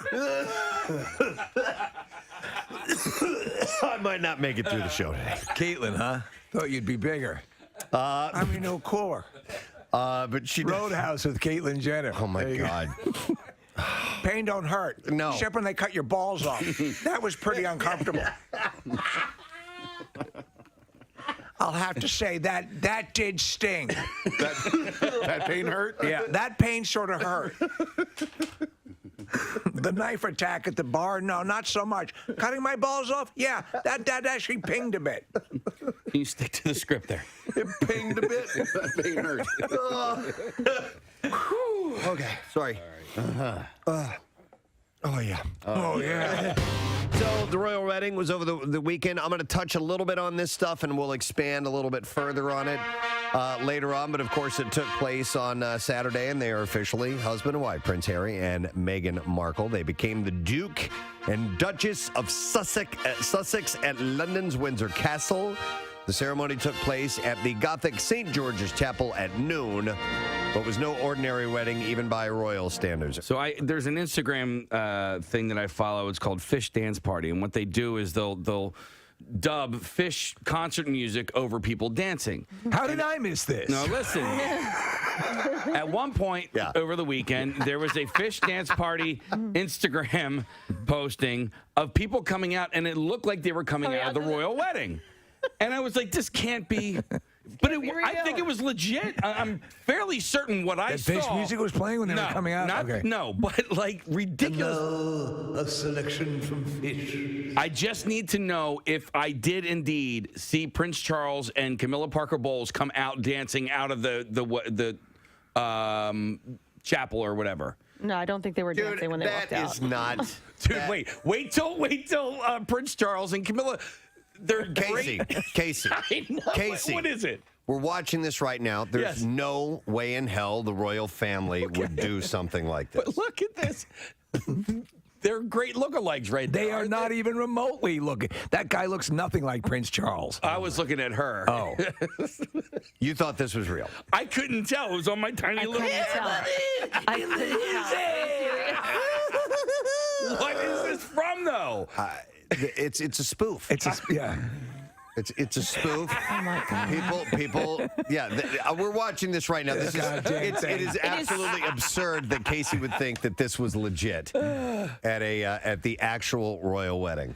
I'm telling you, when Prince Charles and Camilla, the Camilla lookalike, I was like, well, that kind of looks like her. But Prince Charles, You know what, Casey? It was. I knew it. I knew it was real. Let him have this. Thank you, guys. They really are big fish fans. We are so happy he is back in town. It's been a while since he's been here in this studio, and we know him as Gay Robot. We love him for that. Ladies and gentlemen, Nick Swartz. Everybody is with us. Good morning, sir. I'm glad you got my name right and didn't call me Blink 182. you nailed it. It's that kind of day, Nick. It is. Flooding in the streets and in Preston's home. Dear Lord. When did your friendship with Adam Sandler begin? We met on J-Date. It was J-Date. Yeah. So a mistake ended in a lifelong it was just friendship. a lovely turn of events. That's perfect. This goes with answering this question. A lot of people don't even know I do stand-up. So this generation now, it's funny because that's why I wanted they'll come to my show and they're like, "Oh my gosh, you're really good at stand-up." Yeah. And I was like, yeah, I've been doing like 22 years, which is insane. And a lot of people just know me from movies. So it's kind of a bonus when they're like, oh my gosh. Yeah, yeah. You know, it's like Michael Jordan when they're like, go to see him play baseball. And they're like, oh, you play basketball? Oh my gosh. This is a whole other crazy. aspect. Wait, you're the Michael Jordan of comedy? No. Michael Jordan of baseball. Yeah. Yes. Exactly. Was Chuck and Larry the first movie you did with Adam, or did you do anything before that? Adam saw my stand-up on Comedy Central. Okay. Yeah. So he was in bed with his wife, and he was channel surfing, and he was like, oh, it's this kid. And I was a kid at the time, and he wrote my name down and went to the office, and he was like, who is this dude? And a lot of the younger guys were like, oh, that's this kid Nick Swartz, and that was my first special. And I used to do jokes about my grandmother. Oh, I love them. And so he had a script called Grandma's Boy, and he called my manager, and I had a meeting with him, which was surreal, obviously. And the whole time I just wanted to be like, yeah, you.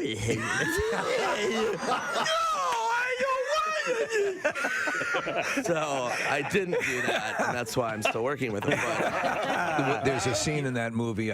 Michelle Carmen, who's one of our calendars, is the girl who is across the street. Moon balloons. Oh yeah. She's from Philly. And she's in one of our calendars. Yes. I remember Sandler called me up and he goes, "Hey man, I'm doing this movie Chuck and Larry with Kevin James." And I was like, all right, cool. Doing this bizarre file. I meant to mention this because we were having a chat about back to school, but I wanted to. A bunch of us got an email from this gentleman, Rob Nicholas, who emailed in, and he said, my kids go to Greenberg Elementary School in Northeast Philly. They are one of the 10 finalists nationwide in a contest through Children's Place for a chance to win a $100,000 prize to put towards their school. That's awesome. Yeah, so Greenberg wants to put the money towards putting down asphalt in their schoolyard in order to make it a safe play area for the kids. He said these kids really deserve this. They are top performers in the city academically, and they were also awarded a Blue Ribbon School, which is a nationwide honor. So in order to win the contest, Greenberg needs to get more votes than the other 9 finalists. And listen to this. Not only do they get $100,000 for the new playground, they also get a concert at their school from the Jonas Brothers. No kidding. Wow. Yeah. Wow. That's pretty cool, That's right? damn cool. So he said we have to bring the... Kathy's a huge fan. We got to bring the win back to Philly and to Greenberg. So I sent the link over to Nick. Yeah, I'll post it by the end of the bizarre file. All right, excellent. And it says I'd really appreciate any help that you guys can give us. You can vote daily. It is free, and the voting ends on August 31st. So just a couple of days left, and that is it. And he says it's sincerely one of the biggest Preston and Steve Show fans, Rob Nicholas. So that would be really cool. Yeah, that would be excellent. A little school improvement, and the Jonas Brothers come into play at the school itself. Are they the only school in the area? That is. I don't. It says there are 9 others. I don't know. I think it's nationwide. Okay. But I didn't check on that, Steve. Obviously, so, we'd have to throw because he said, we need to bring the win back to Philly. There so, we go. So there are 9 finalists, 10 altogether, including Greenberg. So Nick will post that information, and let's do that. Yes. I mean, we got the best mullet in the country, right? Yeah, we did that. We can now get the best school in this contest and get the Jonas Brothers to come to Philly. All right, we're going to do the B file. Here we go. WMMR presents Preston and Steve's Bizarre File. Brought to you by Dermatology Associates of Plymouth Meeting, recruiting for an eczema study to test a topical medication. Ages 2 and older can register. Compensation may be available for time and travel. Plymouth Meeting Dermatology.com. Well, a Chinese man can consider himself extremely lucky to be alive after being struck by lightning twice in less than 5 minutes. The chances of a person being struck by lightning during their lifetime are about 1 in 15,300, which is much lower than it seems. But the chances of getting struck twice are significantly lower. And the guy's name is Lu Nan. He was outside his home in China's Jeju province during a thunderstorm last month when he saw a white light before losing consciousness and falling to the ground. He barely had time to register what had happened when he saw the bright light again, and once again he got knocked out. And yeah, it was a lightning strike. I mean, come on. Yeah, when he miraculously... Some people, they say, they believe that it's possible that I guess, biochemically, that some people can attract lightning more than other people. It's weird. Maybe it's this guy. He's so lucky. When he miraculously woke up the second time, Lou saw his wife and children overwhelmed by fear as he lay on the ground. He knew that he had been struck by lightning. What year is it? And he immediately called for an ambulance. The middle-aged man was taken to a hospital where doctors confirmed that he had been struck by lightning not once but twice. He exhibited third-degree burns on his feet, waist, and butt. Lou, what year is it? Snake. He's okay. Lou said, I was knocked out immediately at the time, and it took a few moments for me to wake up, and then the light came again and the lightning struck down as I was lying on the ground. Wow, lightning. Although I was aware of being electrocuted, I didn't know what the entire ground was also electrified. So lightning strikes usually cause severe damage to the victim's skin. And in his case, it was no different. It left him with third-degree burns that he is still struggling with. About a month after his survival, the Chinese man's burn wounds still have not healed. Oh, I mean, it's going to take a long time. Luckily, his condition is now stable and can consider himself lucky to be alive. That's crazy. Remember the young man we had in here had been hit by lightning? Yeah, it was. And the scar was clear, the path of the lightning to his body. It looked like, lightning strikes. Yeah. Police in York County, Pennsylvania, have issued a warning to residents after 2 big cats were reportedly spotted in a residential area. On August 23rd, Spring Garden Township Police were dispatched to a nearby neighborhood after area receiving a report of a large cat sighting and a report of 2 large cats that were observed earlier in the caller's yard. They were last seen heading north. Now, the sighting wasn't just word of mouth either, as one of the cats was caught on camera in a video shared by police on YouTube hours after the sighting. Residents and viewers of the footage were quick to offer their thoughts and suggestions on the sighting. Some commenters were convinced the footage merely showed a house cat, but others disagreed, with one commenter saying, I certainly wouldn't want a house cat this big in my house. But they said, looking at the comparison to other things around, it looks like it very well might be a mountain lion. Okay, but it's not inconceivable. No, right? no. Earlier this week, multiple reports of a mountain lion sighting in Duluth, Minnesota created buzz as footage was shared online. Mountain lions were once a common predator in Pennsylvania, but a combination of habitat loss, prey loss, and eradication programs by humans in the 1800s drove them from the state. So according to a paper published by Pennsylvania State University, almost all reported sightings of mountain lions in Pennsylvania have been other animals like bobcats, coyotes, raccoons, or large domestic cats. And none have been confirmed as mountain lions. So it would be extremely rare if it were the case. What if things are on the turnaround? What if the population is coming back around again? All right, how about this? Giving off major Jurassic Park vibes, a creature captured in Mississippi broke the record for the longest alligator ever captured in the state. While its length, which is 14 feet 3 inches, is astonishing, so is its mass. The alligator captured on the second day of Mississippi's hunting season weighed 802 pounds. With a belly girth of 66 inches. Wow. I saw a picture of this Wow, thing. yeah. It looks gigantic. The previous record came in 2017 when a group bagged an alligator that was 14 feet and 3/4 inch long. It's like that movie Lake Placid. Weighed 766 pounds. Red Antler Processing said the hunters found the monster in the Yazoo River. It took one of the fishermen, or the hunters, I should say, not fishermen. He said it took the group 7 hours to land the alligator and onto their boat. He said, we hooked him 8 or 9 times, and he kept breaking off. He would go down, sit, and then take off. He kept going under logs, and he knew what he was doing. The crazy thing is that he stayed in that same spot. Kathy, look at the picture of this alligator. Look at that. And you know what? thing. Something that big and amazing. I'm sad that it's dead. I know what you mean. Alligator Yeah. hunting season, by the way, in public waters is from August 25th to September 4th in Mississippi. The state first offered alligator sport hunting ridiculous, though. in 2005, but that thing That's is ridiculous. just massive. Huge. Wow. How about this? A beloved Las Vegas neighborhood peacock has been killed with a hunter's bow and arrow. No! And authorities are trying to find out who's behind it. Animal Protection Services. That's a peacock, right? It is. Yeah. Officers are investigating the death of Pete the peacock, a pet that belonged to a resident in a gated neighborhood. Felicity Carter, a neighbor, said that she found the bird against a fence with an arrow sticking out of him. She took him to a veterinarian who specializes in exotic pets. She said the staff rushed to treat him, even looking into getting a blood transfusion from another peacock. Before Pete died, they found the bird actually had been shot twice. That's horrible. That is horrible. Several neighbors described themselves as heartbroken, including Ann Tillman, who said, we're devastated. We've been in tears around the neighborhood I for know days. Felicity, and she's a good woman. They are trying to find out who did it, but they haven't been able to do it yet. All right. I'm sorry to end on a downer. That is a gang, downer. But we'll have some other stories later on. We'll do some more bizarre files. We are going to take a break. We're also going to have comedian Gianmarco Soresi on the program. He's going to be at Soul Joel's on Friday night, and then he's going to be at Vinnie Brand's Stress Factory the 7th through the 10th. So we'll check in with him in the 9 o'clock hour. We'll get to some other stuff before then, though, so hang out. We'll be right back. Preston and Steve on 93.3 WMMR. Gay brother. And I was like, I've been doing a lot of gay stuff. I was on Reno 911 at the time.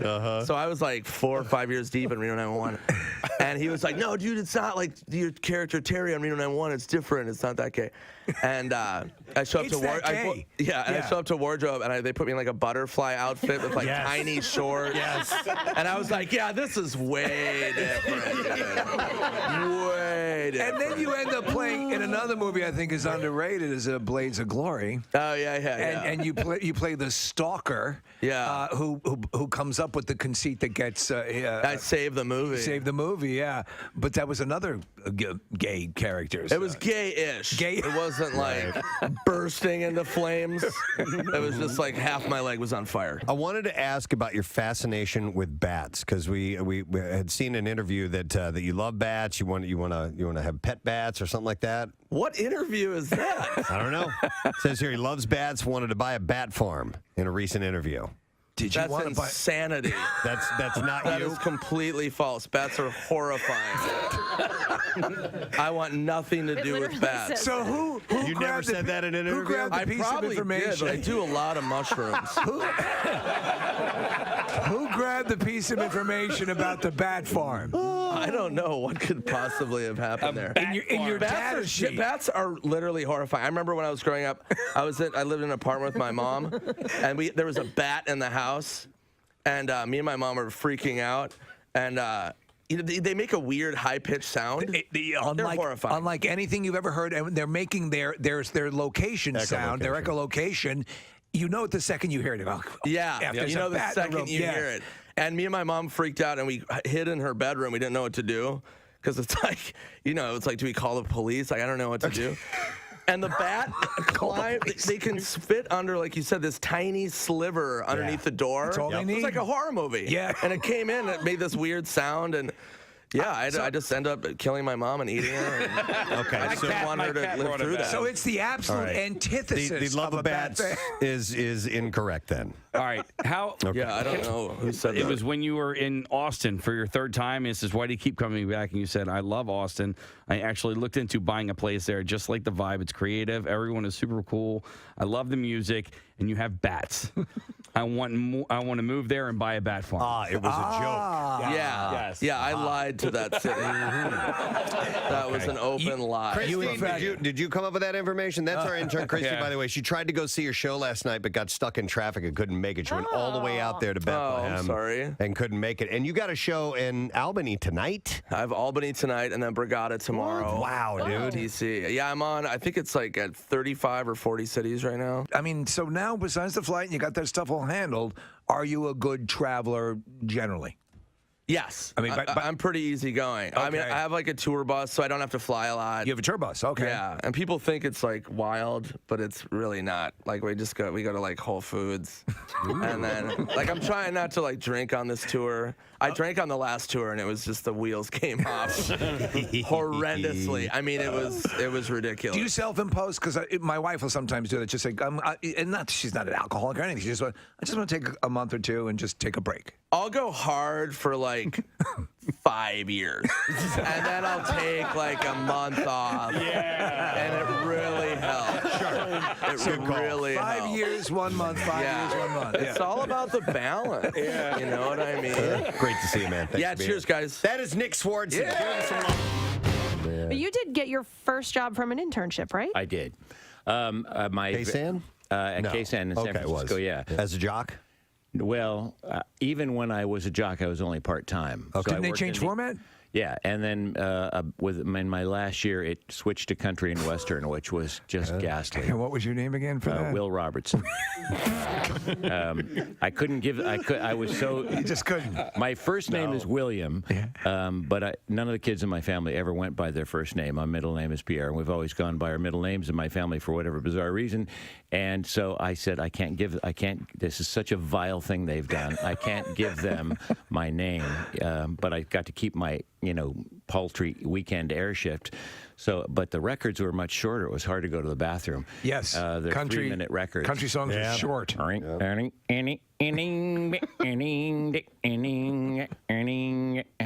And divorces and cheating and trains and drinking and prison. Trains.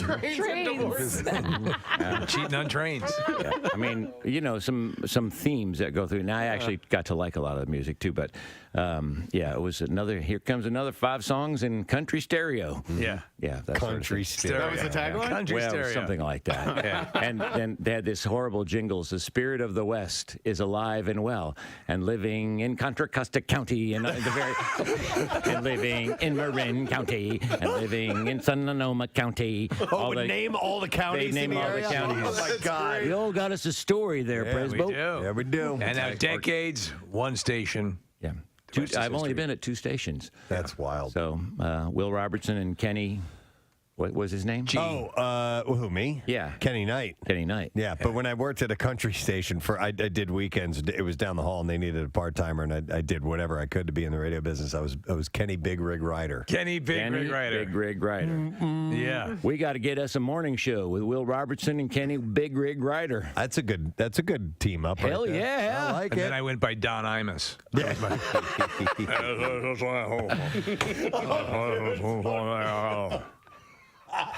Friday, so I begin the weekend. He knows that kills me when he does that. Oh, my God.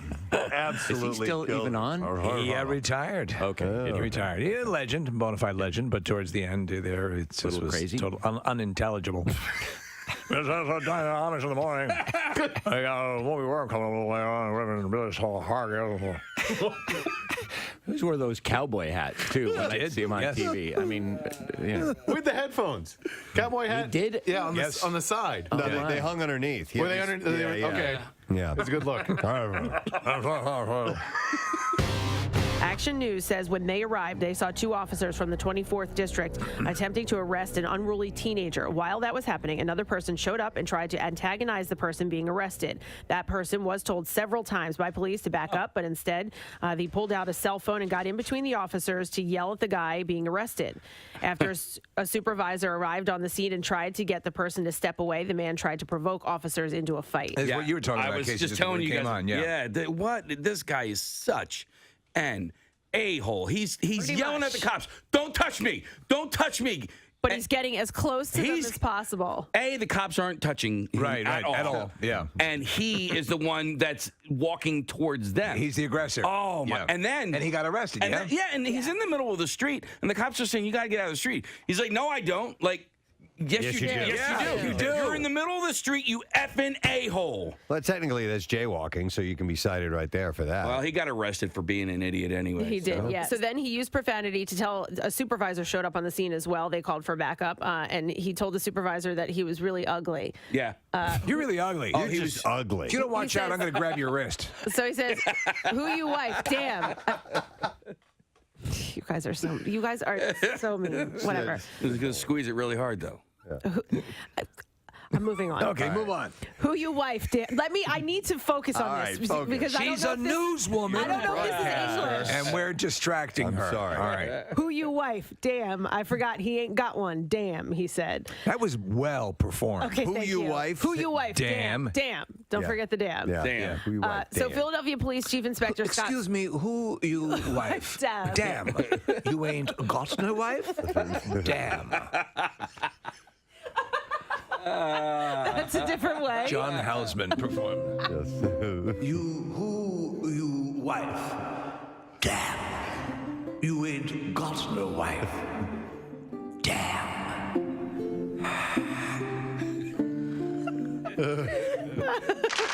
Well done. You know what? It's like I was there. Exactly. It's like I was there on the scene. The Harry Potter film franchise is indelibly linked to Alan Rickman. Yes. And his portrayal of Professor Severus Snape. But Rickman wasn't as enamored with the role as fans were and still are, a new trove of letters reveals. I think it sucks a bag of beans. Mr. Potter, this role sucks a big bag of Harry D. If he didn't like it or had issues with it, it certainly didn't show up on screen. He was excellent, and to his emotional, spoiler alert, ending in the series. Yeah. He was a critical part of it. Yep. Many of you are surely wondering why I have summoned you at this hour. His deliveries. Just so good. It's come to my attention that earlier this evening, Harry Potter was sighted in Hogsmeade. Mm-hmm. Now, should anyone, student or staff, attempt to aid Mr. Potter, I just love the way he drags out those words, man. they will be punished in a manner consistent with the severity of their transgression. Furthermore, any person found to have knowledge of these events who fails to come forward will be treated as equally guilty. It's so good. Fantastic. Wow. It's so sad that he's You will gone. be called to my office, where I shall spank you with your pantaloons down around your ankle. I shall do so liberally and with great care. There will be a modicum of probing. Digits will be involved.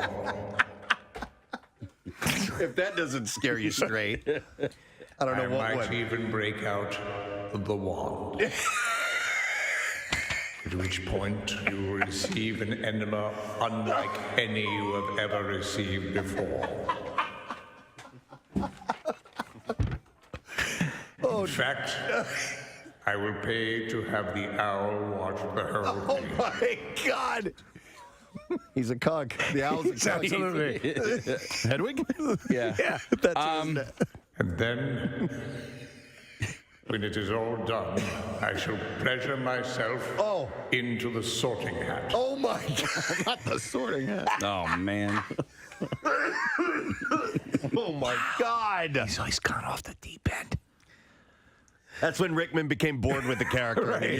He needed to add a little flavor to it. Sure. Oh, wow. Because of his pentameter, I have had this ongoing debate as to whether or not he says yippee-ki-yay, I'll say truck, mutta truck, or mutta trucka.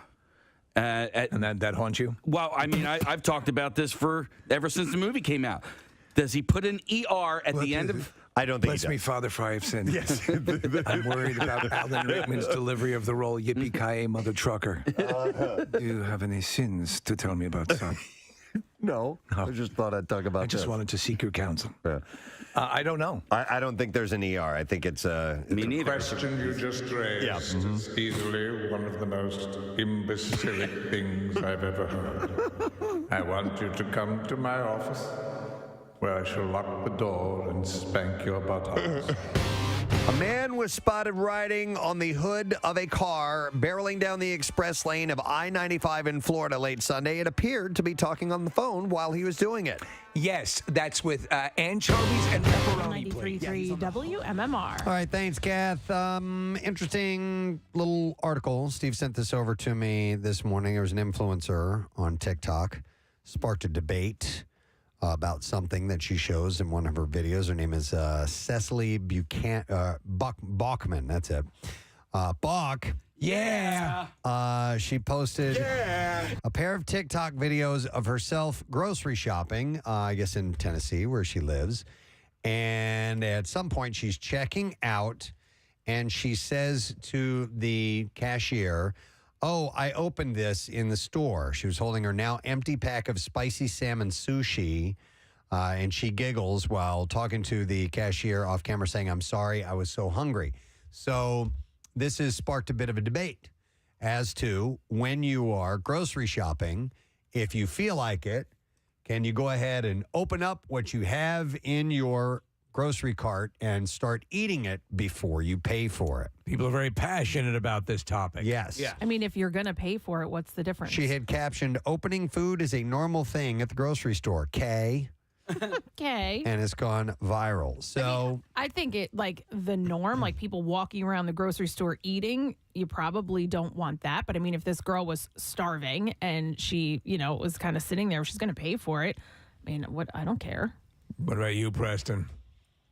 I think you can wait till you're done shopping and paid for before you start eating. Thumbs up on that. If you've made it that far into the day without eating, chances are you'll live to the end of the, checking out. Could you say at a car dealership, I'm going to be buying this car, so I'm going to run some errands today with the car. No, but you're going to take it for a test drive. Right. But so I'm going to test out this food that I'm getting on the shelf. Right. And if I don't like it, I'll just cup your hands. I'll spit it back up. No, if I'm going to buy it, I feel like there are levels to which you can sample ahead of time. Could you prepare a steak? No. Okay. But you could have a Fig Newton. Yeah. You'd have a Fig Newton. You could tear open the packaging. If I'm buying that? Mm-hmm. Why are you buying Fig Newtons? This is what you have What to do. made you know? This is a psychological profile. I support you in your Fig Newtons. It's the best of the Newtons. And strawberry Newtons. There are cookies right there in the same aisle. I wipe my ass with strawberry Fig Newtons. Well, however, blueberry's the best. Preston, 2 for 2. Yeah. Yeah, you're spot on. Blueberry are the rockin' ones. Fig Newton. But honestly, if you're whatever you're eating, you're not paying for it in weight. I don't care. Right. I don't have an opinion. Like, would I do it? Most likely not. But I mean, if you're eating grapes and at the end of your trip, the price that you pay on your grapes is dependent on the weight. They are weight, yes. Then I've seen people do that, though. That's why I feel pretty bad about eating the one that I have. But I have stopped buying grapes before I sample one because I have gotten the batch home and eaten one and gone, these suck. These are sour and I wasted my money. About your grapes. They suck. And I used to hide the fact that I would eat one grape. I don't anymore. I don't think even if that the is grocer's bad. standing right there, I don't care. I'll grab it and bite it that's okay. You're sampling. That's okay, right? Yes, Yeah. that's One absolutely grape? fine. Yeah. I mean, that's not even going to change a cent of the price that you pay. So, and in many cases, the produce is already sort of pre-bagged right there, or in a container, Yeah. like I think, but I have seen people walking around with the bag that is to be weighed at the register, eating. Well, then that's you're, wrong. then you're stealing that. But if it's not weighed and you take again, I don't think people should be walking around eating food. But also, if you've got a kid and they're screaming and you need to get through the store, absolutely open the Fig Newtons and give them one. I will say. What if it's Nick screaming for a fig? Yeah. By the way, there's the whole bag. There's a Fig Newton discussion that has started on our text messages, by the way. I didn't even know there were blueberry Newtons. I'm a strawberry Newton guy. Preston, they're awesome. They're like breakfast bars that have that same okay. type of, Okay. It's not necessarily the Fig Newton brand. I will say we ended up. I was at my Acme yesterday, and had I sampled this variety of Dorito, I would have left the bag in the store. No kidding. They were horrible. It was and I love Doritos, but the pineapple jalapeno. I was Hold it. Yeah. There are Fig Newton blueberries. Go ahead. All right. There are? Yes, there are. There are Fig Newton blueberries? Or blueberry Fig Newtons. Yeah, so blueberry Newtons, strawberry Newtons, Fig Newtons, all in the Newton variety. Couldn't let pack. that get away from you. So you were in the supermarket. Yeah, and I sampled those Doritos, I would have just left them on the shelf. They were that bad. I've seen people do that. Yeah. I've seen people You can't eat do that. and, That's stealing. and leave a bag on the shelf. That is stealing. That's stealing. Yeah. Hang on, I want to go to Ryan. Has an opinion on this. Hey, Ryan. Good morning. Good morning. What's up, bud? So I when I was younger, a baby, my mom would give us little baby treats as we were shopping. Yeah. To keep us occupied while she could shop and not have to deal with us. These are ones that she hadn't paid for yet. Yes, and then at the end she would pay for them. Okay. And But look, And has that translated into you now as an adult doing that? Not the baby treats, but where are your baby treats? I have not done that as an adult myself. I would possibly do it if I had kids and trying to keep them calm. You sound like a scarred individual, actually, Ryan. He's reliving it right now. Yeah. They're all going to laugh at you. I would say this. Thank you, by the way, Ryan. When you go to the store with kids, don't parents usually have like little treat bags or something? Probably. Depends on how good the parent is. Yeah. If they're good, then they have a bag of Cheerios. I'm sure there are people that have worked in the checkout aisle that have seen this I wonder what they regularly. So feel free to call us 215-263-WMMR. I'll go to Scott next. Hey, Scott. Good morning. Good morning. How are you? Doing great, Scott. What's up, buddy? So I used to work at a big box retailer, and my job was to walk around as a shopper to catch people stealing. And a big part of that was catching people what we called grazing. They used to open up like the trail mix, for example, and eat it and then put it back. Okay. You can't do that. No, you can't do that. So this would be happening regularly. Yes, often. And Which is, I'm sorry to interrupt, but that's why you probably shouldn't be doing it. They might mistake you. The people that work there might not know your intent. Your unspoken bond. Yeah. And could accuse you right then and there of shoplifting because you haven't paid for that yet. And who's to say that you weren't going to go drop that off, before you got to the checkout aisle? Exactly. And I used to love it because as soon as they went and checked out for their items, I would walk up right behind them and say they forgot something. They're like, oh, yeah. And what you would hand it back to them? I'd hand it back to them, and then they'd have to buy it. Yeah. So you'd give them the discreet option of purchasing something before you could, and within your rights, get them for theft. Correct. All right. All right, but what if you saw somebody eating something out of the cart? Would you do anything then? No, it's not until if it was in their cart the entire time, that's fine. But as soon as they put it back on the shelf and walked away, then it was an issue. Okay, so there's a point of delineation there, and Kathy raises a good point. Would most stores consider that your claim and promise to purchase it? That's Yeah, it's in your possession, so it's yours. Yeah. Okay. Yeah, you break it, you bought it. Yeah. You know, you break open the bag. You thought about buying it, you bought it. You got to buy that bitch. What's the Buy that bitch up. What's the room's policy on sampling at the deli counter? You want to get a slice of turkey or a kind of cheese? Oh yeah, that's allowed, right? Absolutely. Well, wait, do you ask thickness? or do they Yes, offer? you could ask the person at the ask. deli counter, may I try a slice of that? And you can ask that 8 or 9 times. Ask that, ask that for the cheese. May I sample some of that bread? Yeah. Like I'm asking how's you. your mayonnaise? Yeah, could you open up that jar of mayo, please? I'm asking you legitimately though. Yeah. Are you sampling it, or you just want a bite? I'm sampling. Okay. Yeah, if I'm at the deli counter, And you've never had this particular. That, okay. in that particular instance, sampling everything else, including Newton's. In my younger days, in my beginning to live on my own days, Yeah. I'd go for the free slice. Even though I've had that before, if it's somebody was working behind the deli and I didn't know, I say, "Can I try a slice of that?" And you sit there and you go, write down a couple notes in your notepad. Can I try? I'll have it. Yeah. Can I try a quarter pound of that? Yeah. There are grocery stores that actively encourage people to sample stuff, and Sure.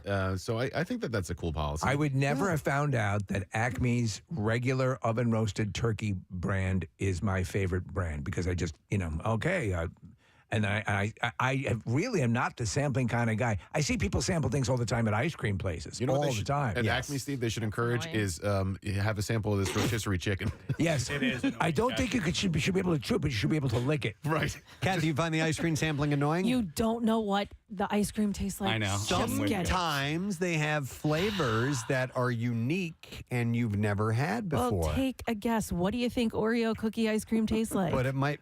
There are other flavors. I'd love to see Kathy behind an old time ice cream counter. Yeah. What do you have? Well- Can I try something? No. Kath, I'm with you. I was recently behind someone, I am. and the husband actually was looking at I think she tried 3 different things, and one of them was strawberry ice cream. And Come he on. looked at her and he said, you don't know what strawberry ice cream tastes you like. don't try that. Right. And there was a line down the street, and I was the like, other "Is she thing. kidding right now?" Like, Yeah, honest to God. if it's pimento loaf ice cream, Yeah. then I think you could Or taste if that. it's something that's not, if it's like a bananas Foster chocolate swirl, and you're like, I don't know if that's going to go together well or not. Let me try a little bite of that. You know what I mean? So, I just feel like I already know what I'm getting before I even walk into said ice cream shop. So well, I feel not like everybody else. Can I try a little of the wood caulk and cinnamon? Why aren't you like me? Be more like me. Let me go to Jessica. Hi, Jessica. Good morning. Hey, bitches. Hey, what? What's up, Jessica? Hey, so going back to the grocery store, you ever go to the grocery store hungry? It's like you buy all of aisle. It's the worst mistake you could possibly make. No, the worst mistake is going to the grocery store hungry and high. Oh, I wouldn't know anything about that. All right. My goodness. Trust us. So I will get a snack in the beginning, like a box of something, and pay for it, obviously. But I will definitely graze on it throughout the store so that I do not buy aisle 5. Okay. That's my goal. So you're looking at it as a cost-saving measure because you'll become Absolutely. satiated. Okay. Interesting. All right. Let me ask you, what's the quick for all you guys here? It's fine. You go to the store. You are hungry. How soon before you're eating something in the car?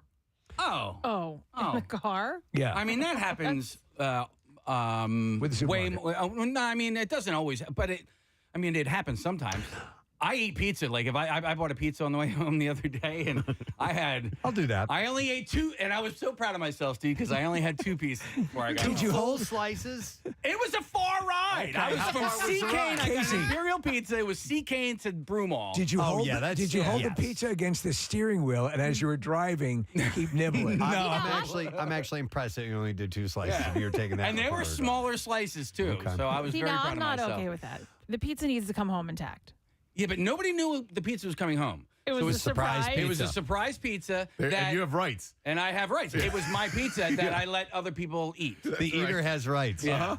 It's like when they found Moses floating in the basket. Now, I would when shopping at the grocery store, none of that stuff seems to be all that convenient to eat in the car. I think, unless it's a bag of chips or something like that, some sort of bag. or a tub of whipped cream. or grapes or something like Grapes sure, are a tub of easy. whipped cream. You can get one, but I usually don't pick at the food from the grocery store. I agree. I think you purchase it, and then, by the way, get it out to the car, have at it. Go nuts. No, but I mean in the car. I normally don't pick at the stuff in the grocery store. I get that home. Okay. Usually. By the way, I'm okay with somebody needing to eat something, but I couldn't tell you if I've ever done that in the store. Like You yourself don't remember a time where you actually ate while shopping. No, but like I get the I'm starving, I'm around all this food, like I need to put something in my stomach. I understand that. Here's a scenario. What if you purchase a vibrator and you're just walking around and Yes, if you want to test it, it's okay. You get 'em guys at know CVS. Target sells them, right? Yes, Yeah, they all do. right. They have a bizarrely extensive collection.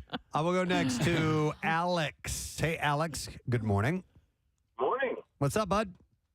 Oh, well, just heard you guys talking about the getting food while we're at a grocery store. And Yep. so That you are talk a little bit shopping about my at. grandmother. And what happened? When I was real young, she would we would go around this meat stuff, and I think I was like maybe 4 when this started. She would just go and get me a roll from like one of like the deli rolls. Okay. And just give it to me. And so I would be walking around the meat stop eating the roll, and we'd go up to the counter. And she apparently knew the people at the store. So I Well, would that always makes a difference. Eat this roll. Yeah, if you know somebody, No, that makes a your difference. grandmother was But a if- felon. But if there's like a bin of like, where you found like bagels and rolls and donuts and and things such. like that, see, that Yeah, would no, be it was that exactly. that would be harder to track. I mean, there's no packaging, and you could just eat that and it's gone. Exactly. What about like a barrel of pickles? Same thing. They used to have, right? Oh, I used to love those barrel of pickles. I used to love those barrel of pickles, and somehow COVID killed a lot of that. Yeah. By the way, I saw a recipe for pickle schmear that I thought you would love. Pickle schmear. Okay, explain. So it's just a block of cream cheese, diced up pickles, and then whatever accoutrement you want in there. If you want to throw some chives or whatever, and then you just blend it up, and it is a. I like that. Yeah, I like that a lot. Smoothie. I will try that out. It's not a smoothie. Okay, when I was a kid, I was born in Tennessee in a fairly small town, and My so dearest wife, I only lived. today my son was born. I shall name him Preston. I only lived there. This cat will really know how to play the guitar. I only lived there till I was about 4 or 5 years old, something like that. So I have very scant memories of it. But there was a small grocery store down the street that we would go to. And we could, if we wanted to, literally go into the freezer section and open up, say, a box of ice cream sandwiches Right. or Eskimo pies or whatever, and you could pull one out and eat it while you're shopping and just pay for the one, even though you opened a full box. Okay, so, and then when we moved to St. Louis, we went into a larger grocery store. I went in there and just did that because that's what I knew. Right. Yeah. I opened up a box and took one out and started eating it, and I got in trouble for it. So yes, that would actually Scarred make me. sense to me, like in like sort of a hybrid between a supermarket and or like a deli where they have them in there anyway. It's like when they put half and half in the refrigerator at a at the 7-Eleven or You can Wawa. pour it and use it. Yeah, you can pour it and use it. So you're kind of using the product that you're going to pay for. But you were also a kid. I don't think they would have done the same thing if you were a grown up. What do you mean? Like yelled at you for doing what you had done. You don't think they would have yelled at me if I was a grown-up? No, I don't think so. Well, they did yell at me. I was a kid. It scarred you. And yeah, I still live with it to do this something day. about that. I'm going to go to, let me go to Jared. Hey, Jared, good morning. Good morning, guys. How you doing? Good. What's up, man?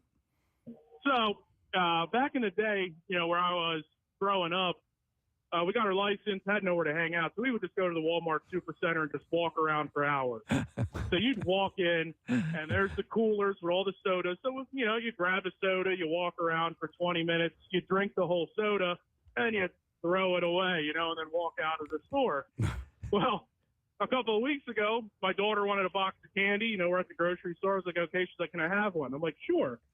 Not knowing she ate the whole box, and we're walking past the trash can, and she puts the box in the trash can. I look at her, I was like, what are you doing? And she's like, what? I already ate it. I'm like, no. I was like, get your hand in there, pull it out. We're going to pay for an empty box. And we're paying. I'm thinking to myself, like, wow, I am such a hypocrite. Yes, you are. Yes. Yeah. It's coming back around. But you put it in perspective at that point. Yeah. Yes. All right. Thanks, Jared. I appreciate funny. it. So what's interesting is this girl on TikTok, I assume it was a female, Yes. on TikTok, she wasn't grazing. She ate dinner while she was shopping. I mean, like, you know what I mean? We turned Kathy's microphone No, off. that was me. I had to cough. Yeah, no, she did. She had a meal. Yeah. Yeah, she ate a whole package of sushi. Yeah. And but she paid for it. I mean, So she did. Again, I agree with you. I think wait until you've purchased it, and then if you go with the gentleman who was working security at Costco, you know, you don't want to have to wave people off. I think until you've purchased it, you don't own it. I'm going to go to Eric, worked at a grocery store. Eric, good morning. Eric! You guys rock! Hey! Love you, brother. What's up? Hey, so I heard you guys are talking about eating food before you paid for it? Yes. So I used to work at a grocery store called Redner's out here in Reading. And we used to share war stories between the stock boys, what we would find in the back of the shelves. Please tell. We found everything from a can of opened, half-drained dill pickles to open Doritos cans to drank water. I think the worst thing I ever found was, oh my goodness, what was it? An open can of sardines. Oh my God. Section. That's repulsive. They moved it halfway across the store to the frozen section. So how common would it be for you to encounter someone walking around eating stuff before they purchased it? I mean, it depends on the generation, but I would say pretty common.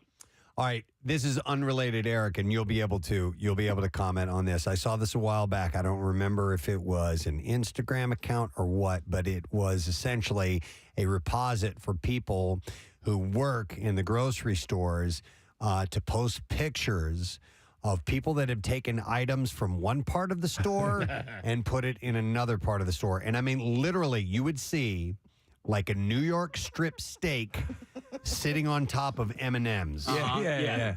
Because at some point in the shopping process, they decided, you know what, I'm not getting this. I'll just put it right here. Yeah. Eric, I'll bet you saw that a lot of times. Yep. All right. Thanks, Eric. That's good. Appreciate it for that confirmation. I had to leave some. I was at Home Depot the other day, and I hate it when people don't put things back that they're not going to use, but I had to. I got this piece of lumber, and then I realized that I didn't need it. So you left it at Victoria's Secret? No, but I felt horrible, Steve. The aisle was closed. Oh. And so I just kind of left it at the end of the aisle, and I looked around like, I'm so sorry. I always think of the people who are the stock people and who have to go looking for the stuff and if you can get them out of work at the end of the evening quicker by just simply returning it to where it was initially, that's cool. You can do that. It's nice. I will go next to Dan. Hi, Dan. Good morning. Hey, good morning, guys. How you doing? Good. What's up, bud? Hey, I used to make it a tradition. Whenever I would go into my supermarket, I would stroll over to the donut cabinet, grab a piece of wax paper, grab an apple fritter, walk around and eat the apple fritter. And the wax paper would just go into the cart. So when I would empty all my items out at the cashier, I would say, oh, yeah, charge me for an apple fritter. But since they changed the recipe of the apple fritter, I don't do that anymore. All right, let me ask you, Dan. So they would take it because you conceivably could have socked away 2 or 3 apple fritters, but you said one, and you have a trustworthy face, you think? I'm a pretty good sized person, you know. Okay. All right. People. I'm glad you said you paid for it, though, because I thought you were going somewhere else with this one, Dan. Yeah, no, Steve, one's the max, okay? I got a McClure good cake in the store, so. All right. And they never have switched that recipe back. Do you ever complain about that? I did a couple times, and they said it was cheaper for them to go with this way. Son of a bitch. Well, they lost a customer. They lost a loyal fritter customer. And one time I did go and forget to go and pay for it. So that wax paper stayed in my pocket, crumpled up until the next time it came, and then I pulled it out and paid for the fritter. You're a good man, Dan. Wow. Yeah, it weighed on you. Good man. Yeah, it did. It did. Right. You're going to jail for a fritter, son. Wawa makes pretty good apple fritter. Yeah. I'm a fritter fan. I like fritters. Do you know who has really good fritters? Mm-mm. Duncan. Yeah. Duncan has good fritters. Oh, absolutely. You go to Britton's down in Wildwood? Britton's? That's the fritter place. No. Yeah. There's a fritter. There's a fritter place. Do they have a sign outside that says you get a free fritter? Free fritter with every oil free change. fritter Fridays. Free fritter with every oil change. No, actually, I'm thinking of cannolis. Okay. There's a free cannoli. No, you're talking about Free Ken's cannoli. Wait, yeah, it's Ken's something cannoli like that. cabin. Fritters are definitely better than cannolis, right? Like Yeah, so many things are better than No. cannolis. No. Yeah. I agree with not. Casey. Cannolis are overrated. Yeah, the that's a cannolis shame aren't for you bad. guys. They're just overrated. I will say this. It has to be the perfect symphony of cannoli cream and cannoli shell. I am usually more happy with my fritter than I am with my cannoli. Okay. Yeah, on average. That's the old Wait, Eric Clapton fritters- song. Don't fritters often have cooked fruit in them? Yes, they do. Yeah. That's what- There you go. That's it. Yeah. Forget it. Yeah, they got apple in them. Yeah. Oh, blueberry fritters are even better. I don't think I've ever had a blueberry fritter. So there used to be this little Amish market down the shore, but it's closed now, and they have blueberry fritters. Okay. Yeah, yeah. Hello, what Mr. was Casey. All right, fritter or scone? All right. Fritter. I think I go with a scone. Here's the deal. I am with you. I love scones. I Mm-hmm. love fresh scones. I love. What's your favorite scone? You know what? I go between blueberry's good. The cinnamon? orange ones are fantastic. So I'm not an and orange guy. vanilla is out of this world. Now you're talking again. So, Yeah. So I would go with the. cranberry's pretty good too. It's pretty. I like the cinnamon scone. I like the blueberry scone. Not a big fan of the orange scone, but you know what's an amazing thing? Scones are staggeringly high in calories. Yes, they are. I had no idea. I thought, Loaded with well, I'll butter. just have a scone. It's only 1,000 No, calories. you're eating a gigantic cookie. You're eating a is essentially cookie, what yeah. it Yeah, is. it's a breakfast cookie. Yep. Is what it is. Okay, were you going to say something? Well, no. If at the tail end of the conversation, Okay. I have a public service. There's another call or two real quick. I'm going to go to Zach. Hey, Zach, good morning. Good morning, guys. Hey, How what's are up, bud? Good. you? Good. So I work at a local grocery store in Downingtown, and so we just got a new salad bar, and some guy walks up. I was stocking the salad bar. I look up. I see him staring me down, so I just keep going about my day. So I see him like stocking up, never even puts a lid on his salad, walks up an aisle, and just starts slamming it all the way down. Now, do you pay for that by weight? Yeah. Okay. There you go. stealing. That's stealing. Uh-huh. Yeah, so I had to go up and be like, hey, would you pay for that by weight? And he's like, oh, I was just having a bite. I was like, no, you weren't. So he walked up to the cash register, but he's still slamming it down the whole entire way he's going through. Yeah, So, that's not cool. They should weigh you when you go in. Oh, that's a good point. Weigh you. And then And see when how you much you come weigh out. when you leave and charge you accordingly. Yeah. Yeah, it was just surprising because I've never seen anybody do something like that. And he just seemed very, it was his. He's being very cavalier about it. It's like a truck weigh station. Yeah. All right. Thank you, Zach. Appreciate it. Wow. All right. One last call, and then Casey's public service announcement. Jim is on the line. Hi, Jim. Good morning. Hey, this is Jim from Philly driving in Boston. Oh, nice. There you go. Thanks, Jim. You fought Kid Arizona. What's up, bud?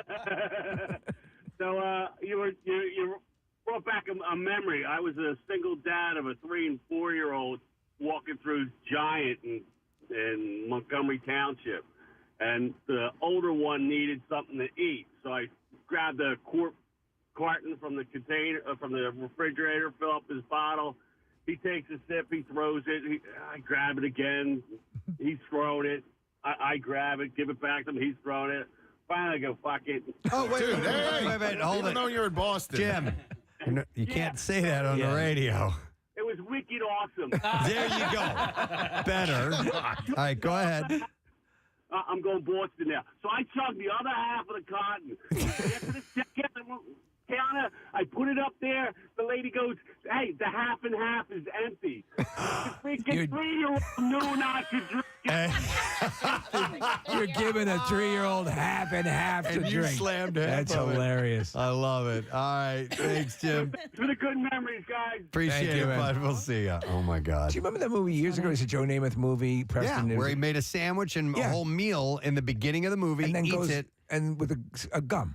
Yeah. buys one pack and of that's gum. what he pays for Yeah, at the yeah. end. He goes through, he's opening up everything, he's making a sandwich, he's Okay. walking around, he's eating the whole thing. I forgot what movie that was. but it was CC and Company. Joe Namath, yeah. Oh, okay. By the way, here's a quick, before we go to Casey's public service announcement, this text is very short and simple. It says, there's no way in hell fritters are better than cannolis. Go to hell. Okay, I'm with you. Who is that? I don't know. Email me. All right, Casey, Okay. you have the floor.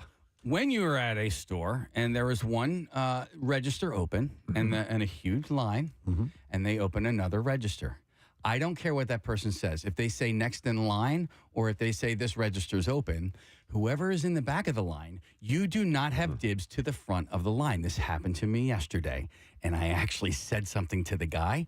How'd that go? Well, and then I was having a conversation with the guy in front of me because the guy in front of me was just as livid as the guy in the very back of this line who waited for all of about 3 seconds before the register opened. Then he went over.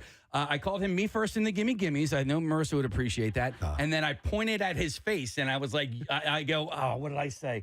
Something. I'm like, but either way. Go forth and multiply. But I did keep my composure a little bit, but you're in the back of the line. You do not get to go to the front of the line. And if you do, and if you're listening to this right now and you go, you snooze, you lose, you're an a-hole. May I jump in All here? of you people are a-holes. Yeah, so I agree with you 100%. So it's also bad.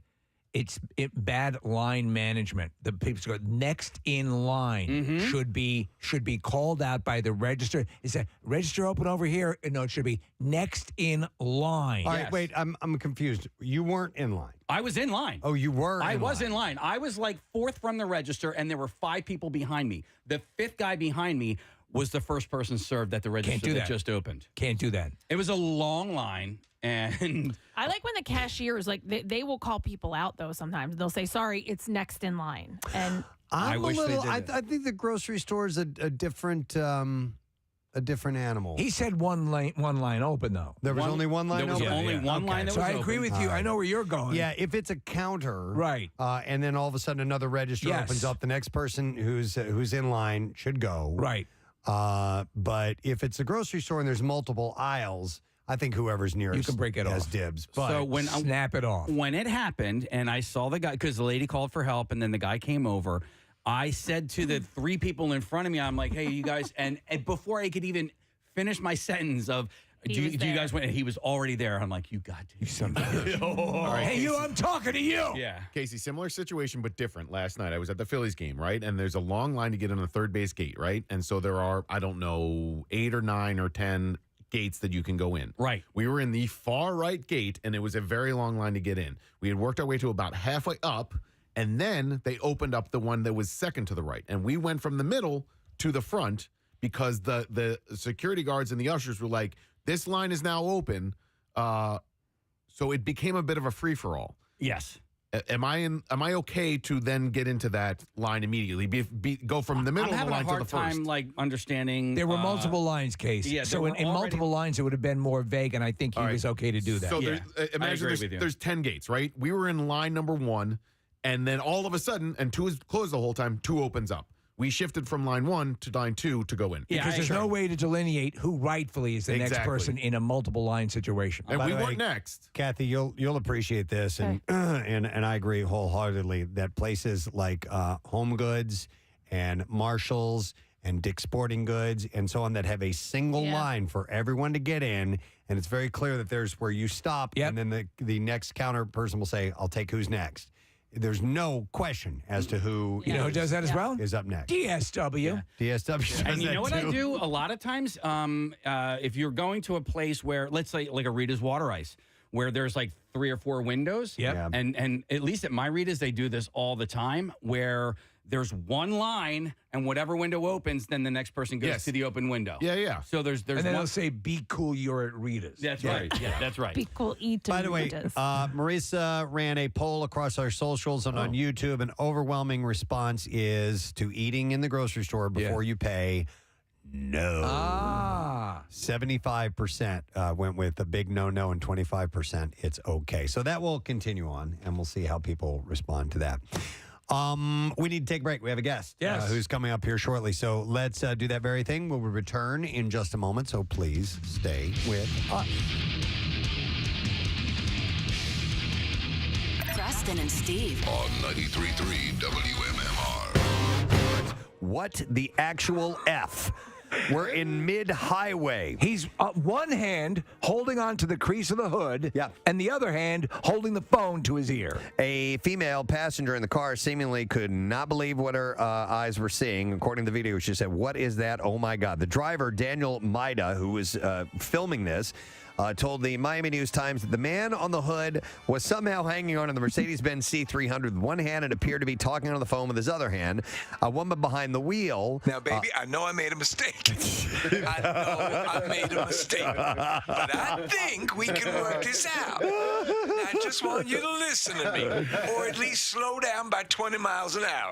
We knew we were going to have one gentleman for sure that was coming in. We have two here this morning. This is a momentous occasion. Call it an honor. I'd have to say, because he is the best-looking 60-year-old man I've ever seen in my life. It's his birthday today. Yes. So we first want to welcome our friend Sean Wayans, who's been here on many occasions. And his brother, Keenan Ivory Wayans, is here, celebrating his birthday today. Oh, this is how you do it. This is how you do it, man. Welcome to Philadelphia. Yeah, well, now all the women in my family are going to kill you because you said my age. Oh. And they all lie about theirs. You're working as a stand-up when you met Robert Townsend, correct? Yeah, well, when I met Robert and Eddie and all of us, we all started out at the same time and in the club in New York at the Improv.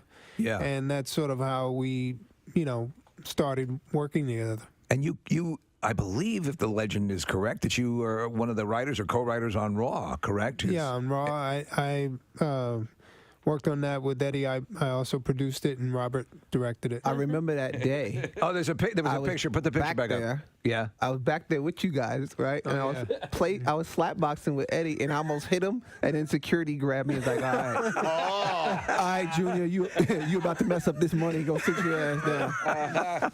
Wow. So that's cool. But all you guys have had such a massive effect on comedy and a type of comedy that I love, we all love, that is, you helped usher it in. Eddie Murphy did as well. What happened in my career was I started out, sort of by myself. Yeah. And then as my family started getting into the business, I kind of realized that it was either going to be all of us or one. So I decided to make it about all of us. So I kind of stepped away from acting and started to cultivate. Yeah, exactly. So, and Sean, we were talking earlier about how you were first on the show as the DJ. Yeah. And you'd already been doing comedy. You're doing stuff like that. But so from your point, Keenan, as you're seeing family member after family member, I want to do this. I want to do this. Mm-hmm. Is it a double-edged sword, or what do you first say to them when they come to you and they say you as sort of the default patriarch? I want to do this. He nurtured us. Yeah. My thing with them was as long as you're willing to work. I always wanted them to know that it wasn't easy, and I would give them small opportunities in the beginning. I never gave anyone a starring role who wasn't ready, and like I said, I made sure that they all put in their work, and it is the fact that they're where they are in their careers now is testament to the fact that they came in the right way. Did anybody ever get mad at you saying, "Hey, I'm ready for my starring role"? Always. Yeah. When Damon first started, I was the DJ, man. And you were a damn good DJ. I could play sketches too and scratch. Hey, the guy right behind you is really talented. Well, when Damon first started, I told him, I said, "Give yourself 10 years." Yeah. And he looked at me like I was insane, and he was like, "It's gonna take me 10 years." Well, 10 years later, he was ready. We say the same. I tell like the interns and people who are coming up in the radio business, and now we've been, it's the 20th anniversary of the show, and I say, trust me, if you were to jump 5 years into the future and look back, you wouldn't believe where you were or how things have changed. Yeah. So that's very sage advice. But when you're young and hungry, it's hard to perceive that. It is, and the thing is, youth is something that people think everything is supposed to happen when you're young. Right. And they're disappointed if it doesn't, because youth is when you make the money, you chase the girls, you do. And that's the experience that everybody wants, as opposed to being great at what you do. And being great at what you do takes a lot more time than that. And sometimes, youth passes you by. And I tell people all the time, if your goal is to be a CEO of a company, it doesn't matter if it happens at 20 or 60. Right. You still accomplish your goal. Yeah. All right. So you have to be a really good talent scout, right? So within Living Color, were you the sole decision maker as far as who was on the cast and who wasn't? Yeah. All right, so it was because you did an amazing job with that, and you look at all of the people that came out of there. Well, they were all people that I knew. That you knew. Right? So we were all in the clubs together. Okay. So when I got an opportunity, it was like, who's the funniest guys I know? Like, it wasn't really like a hard thing to do because I knew they were funny. You were working with people like Jim Carrey and all those guys were paying their dues. And he knew what to do with them. Right. But that's a key. That is a gift. There's Lorne Michaels has that that ability, and also who's going to synergize well with each other. But you also, your show aired at 8:00 on Sunday, and so you had a younger audience in myself. Right. And I mean, I loved it. You know what I mean? Like Ace Ventura came out, I was like all over that. And It got moved to 8. Started at 9. Did it start at 9? Yeah. What did Parker Lewis Can't Lose? Was that your lead? The Ferris Bueller ripoff. I love that show too. Fox wanted to make it an anchor show. Okay. So they moved us to 8. Did they initially, or because would it first really, because it kind of hit the ground running, if my memory was, and did they go, whoa, we need to bump this up? Yeah, well, initially they were very afraid of the show. Yeah. Period. Like they had no idea were what was going to happen. But Right. once the show was successful, then it was like every network strategy is going to be how many other shows can we launch? Right. So, they ended up moving us. In this day and age of reboots, we're seeing TV shows rebooted. What's the likelihood? We don't have a good sketch show. SNL's the only thing going right now, as far as I know. I think there's absolutely a new generation. Yeah. So it would just. I don't think that the guys from the past would step forward. Yeah, want to do that again. But there's absolutely a new generation out there, and it would be fun. Yeah. We're in a time now where I think a show like In Living Color is needed, but at the same time, it's the sensitivity. Can you do it? Yeah, No, that's a good question. We were wondering about that, about the. Preston and I were having a talk earlier about the comedy club or the theater. When you guys are there, that's your realm, and all bets are off. You should be allowed. There's there's safe spaces for satire and comedy and thought provoking, whatever you want to do. That's your palette. And there's been hits on it lately. It's the phone. Yeah. You see, because Absolutely. the people who are in the club, they paid to be there and they want to see it. Yeah. But people who are filming, now it's going to people who didn't want to see it. You're and right. then when they do see it, now they're pissed. It's never the people who were in That's the club. why I didn't want to go. See that? Well, speaking of that, even some rock bands have adopted no phone. I don't think phones should get be out of allowed. here. I think you're there for the experience and enjoy the experience. And Well, Kevin Hart played the Link, the stadium here, and there was a no phone rule for that whole show. It can be done. It's a pain in the ass, but I mean, I would agree. Yes, you lift a clip out, you lift a soundbite out of context, and people are going to go ape. It's just crazy. I heard somebody, and I don't remember who the performer was, saying recently though that they, it's really easy to see from the stage when somebody does get on their phone. Have you guys noticed that? Like if you're up on stage, you can tell immediately. If the light is on, You can tell, but you just don't want to stop. You got to understand. You got people in the palm of your hand. Yeah. You got momentum going, right? And you're thinking about your next thing, and you're trying to be physical, and you're trying to be in the moment, and then someone has their phone up. Do you stop your whole show to deal with this guy with his phone up, and then kill the people's? No, show? you're right. So you're going to ruin it for other people. Yeah, so, that makes total sense. Sometimes you do, and you make him part of the show, and you destroy him for being the idiot. Which is pulling also his phone good. out. But You channel your Richard Pryor. if I gotta stop, I'm gonna destroy you.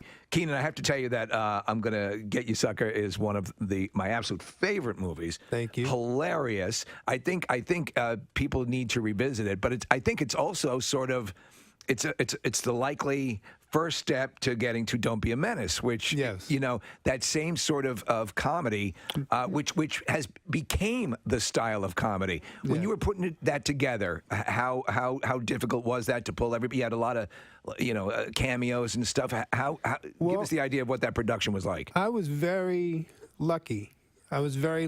And Jim Brown really, he and Bernie Casey, once they came on, got it done. That got it done. Then everybody else was like, well, if they'll do it.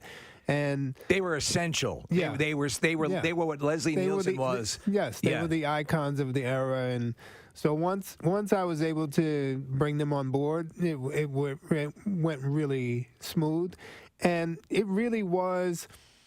It was an homage to them. So and the blaxploitation movies of the 70s. Those are the movies I grew up watching, and so did I. They were enjoyed awesome. them. Yeah. So, when I was writing it affectionately. So that's why I think that they responded to it. And then these guys did the same thing for their generation with Don't Be a Menace. Yeah. So I was on the set of I'ma Get You Sucker, 17-year-old boy watching his big brother do his thing and just taking it all in and going, man, one day I want to do a movie just like this. Yeah, and you did. A couple of years later. Yeah. Don't Be a Menace was born. It's Sean and Keenan Ivory Wayans here, and we want to do something special because it's a special day, and we have something to bring out. For Keenan, it is his birthday today, so we got a cake for you, Keenan. Yes. He don't eat cake, though.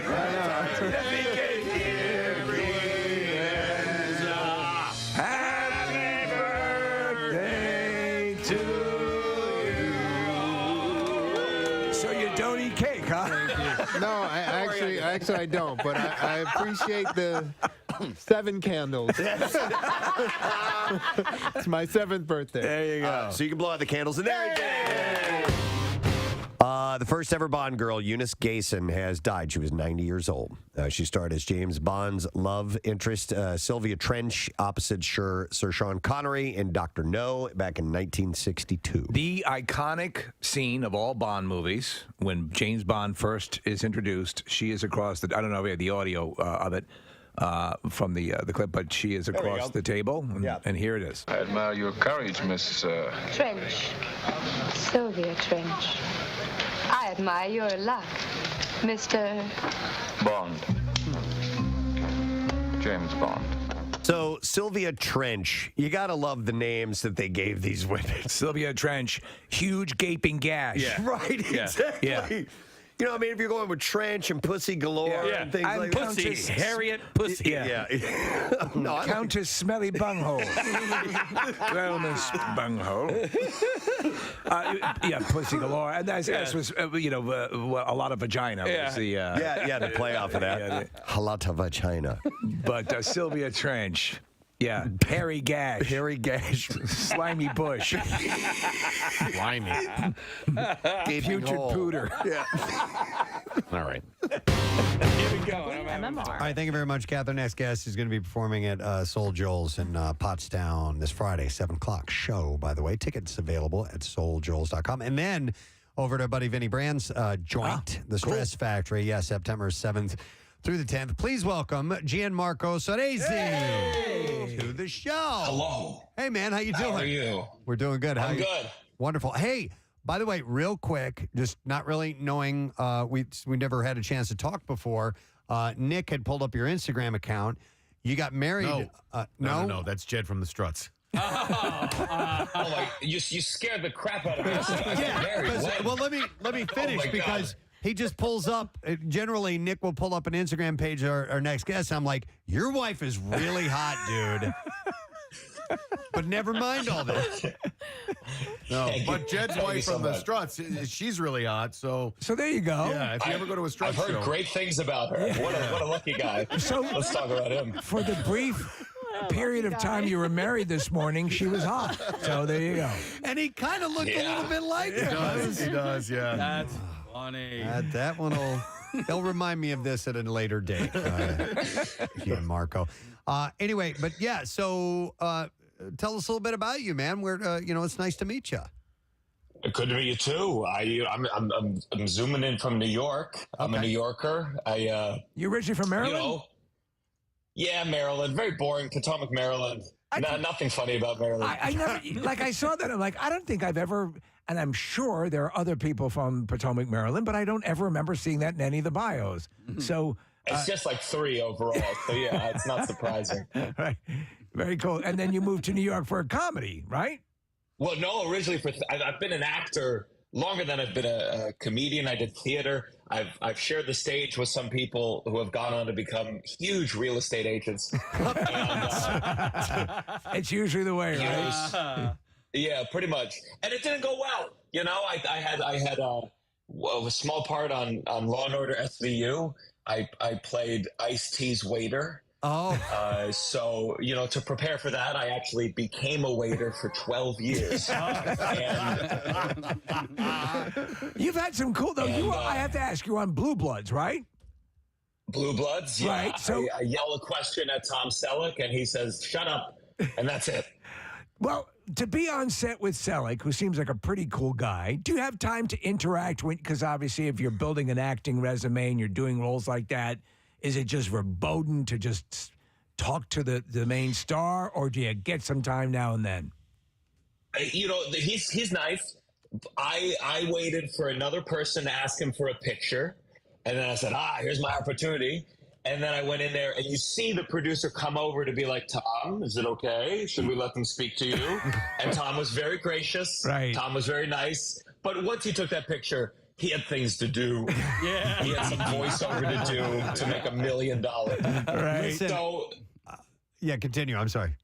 They're all nice enough. You know, I worked with J-Lo. People say, was J-Lo nice? She didn't hit me, you know, but she's got a lot to do. Right. So we sat, and she said hi. She said, hi, I'm Jennifer. And I pretended. I was like, what was that, Jennifer? Okay, cool.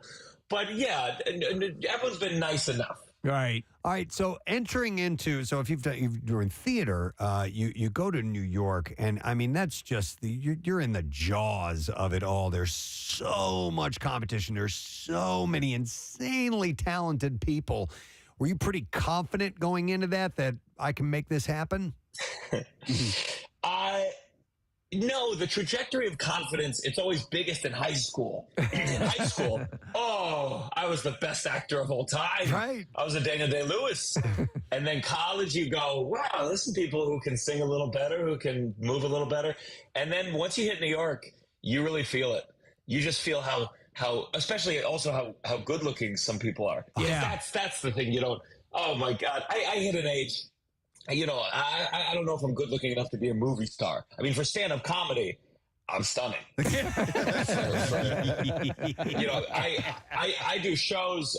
Once an audience member said I look like a young Hugh Jackman, and I said, look, if I was standing next to the real Hugh Jackman, I look more like Ray Romano. Right. I promise you, it's all about comparison. Well, so you're there, and you're obviously you go and the main focus is on acting. But you're a funny guy. So did you compile the material first, or did you just, like Patrice O'Neill did? He jumped up he was heckling somebody and jumped up on stage. How did you get up on stage doing comedy if your main focus was acting? As you can imagine, talking to me and Patrice O'Neill have a similar comedic trajectory. Yeah. I wrote a play for the Fringe Festival, which was pretty popular in New York. And it was like because that's what you do when you don't get acting work. You become a writer, right, and you employ yourself. And in the play, it was about myself, and I talked to the audience. And all the compliments were about that part of the play. No one cared about the scene work at all. And so I just kind of leaned into the thing that people were responding to. And, you know, to be a stand-up comedian basically means to give up your nights for the rest of your life, really. I don't think you don't even grasp it in the beginning. I think if you did, you might never try. But I just started working at a very crappy comedy club in New York called LOL, which is like the club where the audience didn't even know they were going to a comedy show. This is the audience that thought they could get Lion King tickets day of. And someone in the street said, Dave Chappelle's going to be here tonight. And then I walk out there. I mean, imagine. And I did I got in there as a young comic. I did the check spot, that's the comedian they put on stage right as they drop the check. And it's a tough spot because the audience is now looking down at the number that they're paying. They're looking up at you. They're going, not worth it at all. And also you don't get paid for the check spot. So I'm on stage performing, watching the club get paid while I'm not. And I did that for like 2 years. Yeah. Just every night. And I fell in love. I just fell in love with the feedback from the audience, the rush, the anxiety, the release, and very quickly kind of pivoted careers. Well, it's interesting because you talk about that, and a lot of clubs will do that. They'll pay. In fact, Pete, Holmes, who I think he's a good friend of yours, correct? Oh, I've done a show, but I appreciate that. Yeah. Sure, yeah. So, Spread that rumor. but he talked about, and a lot of them have talked about this handing out on the street corner to get people into comedy clubs, and the Dave Chappelle promise, and you don't know who's going to come down and try out material. Is that something you ever yourself ended up doing, handing out the? Yes. I was very bad at it though, because you're really lying to strangers, many of whom can't even speak English. It really is, you're scamming them right on the spot. Right. You go, oh, hey, Roseanne walked by here once in the 70s. Check it out.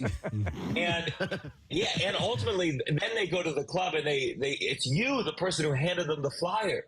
I mean, just imagine the light leaving their eyes as you walk on stage.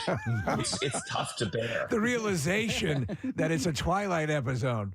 I'll tell you this: your podcast, very popular, and you've scored some stellar names.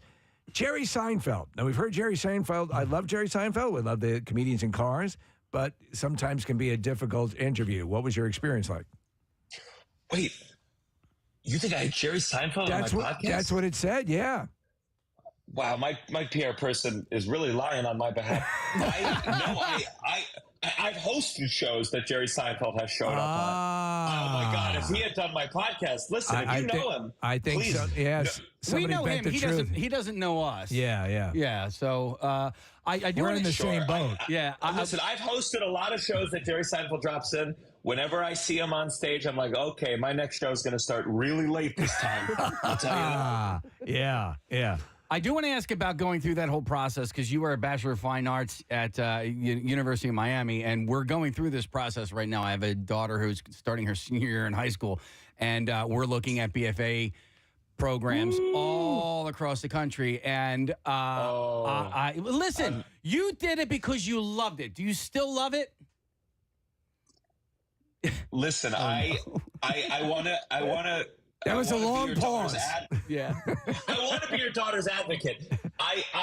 Well, just so you know, I'm starting a new program where you can hire me. I will show up to your house. I will talk her out of that degree. It's a new program I'm starting. It's called Scared Straight the Musical, and I'm just gonna show her my resume, my bank account, and then whisper how old I am. Okay, that's what I'm gonna do for you. So you're gonna hard hit, yeah.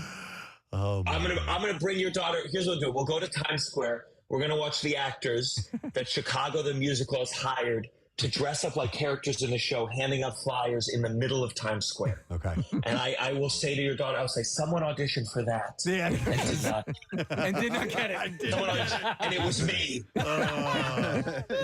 Wow, that's sobering. It's tough. I wish you luck. That is not an easy process. I was glad for the first 2 years. A 4-year program in a theater degree. First, by the way, ChatGPT is going to replace anything she's going to do in the next couple of years. But I think it's just important to go to a college where there's a lot of people, so you build a big network, like an NYU or a Northwestern. Because then at least when you graduate, you have a lot of friends within the industry and all the adjacent industries. A small conservatory, that's a mistake in my opinion. Well, it's funny you should say that because my friend Matt, he was a theater major at UConn. He's out in LA right now. And it was tough sledding for him in his early 20s. But what's crazy now as a guy in his, early to mid 40s is he knows all these casting agents. And, all these people that he didn't know when he was younger, he does know now, but now he's a florist and he's not in acting anymore. Sure. I mean, that's what it is. You know, I've hit an age now where I've been in it long enough. I know people, but I was so jealous of the kids who went to NYU because they graduated and they knew this person and that person, this person's dad. My conservatory by the end was like 11 people, 2 of which are in the business still. So, you know, I wish him luck. I had fun, but having a degree in musical theater is like having a PhD in imagination. Yeah. It really doesn't mean much. I love It's that. fun to get. I mean, my classes were easy. My classes were like called movement and voice and other things I'd studied as a baby. I'm pretty sure like my only academic class was called accounting for actors. Oh. Which it's like regular accounting, but with a focus on negative numbers. The Always in the red. How to file for unemployment. Yeah. Yes, exactly. I love it. So let me ask you. You talk about it. Your father's Italian, your mother Jewish, and they seem to be, you know. I don't know, from what I gather, you know, fairly conventional parents. This concept that you would get into this line of work, was it met with a thumbs up, or did you have to battle them to convince them it was a proper life path? Well, they're pretty occupied with their own dating lives. So they're divorced. Okay. Which I guess I would consider conventional at this point in America. But that's the thing. That they were pretty easy because my mom, you know, she's on the dating apps. She doesn't got time to worry about what degree I'm getting. She's she's on eHarmony right now. She went on a date. This is true. This is not a she went on a date with a guy. I said, how'd the date go? And she was like, let's just say we're physically compatible. Wow. Let's just say fine next time. Let's say fine next time. You know? No son wants to hear that. No. But it's not as bad as my dad. I mean, my dad, he just got a new girlfriend. And, you know, she and I have a lot in common, like being born in 1988. And, no. Pluses and minuses all around. Jeez. Do you prefer, do you wave them off when they start talking about their dating lives? Or, I mean, is this just something you can't escape? You can't escape it. It's you know, they call, they say, we broke up, we're back together. They're more dramatic than high schoolers, really. And I try.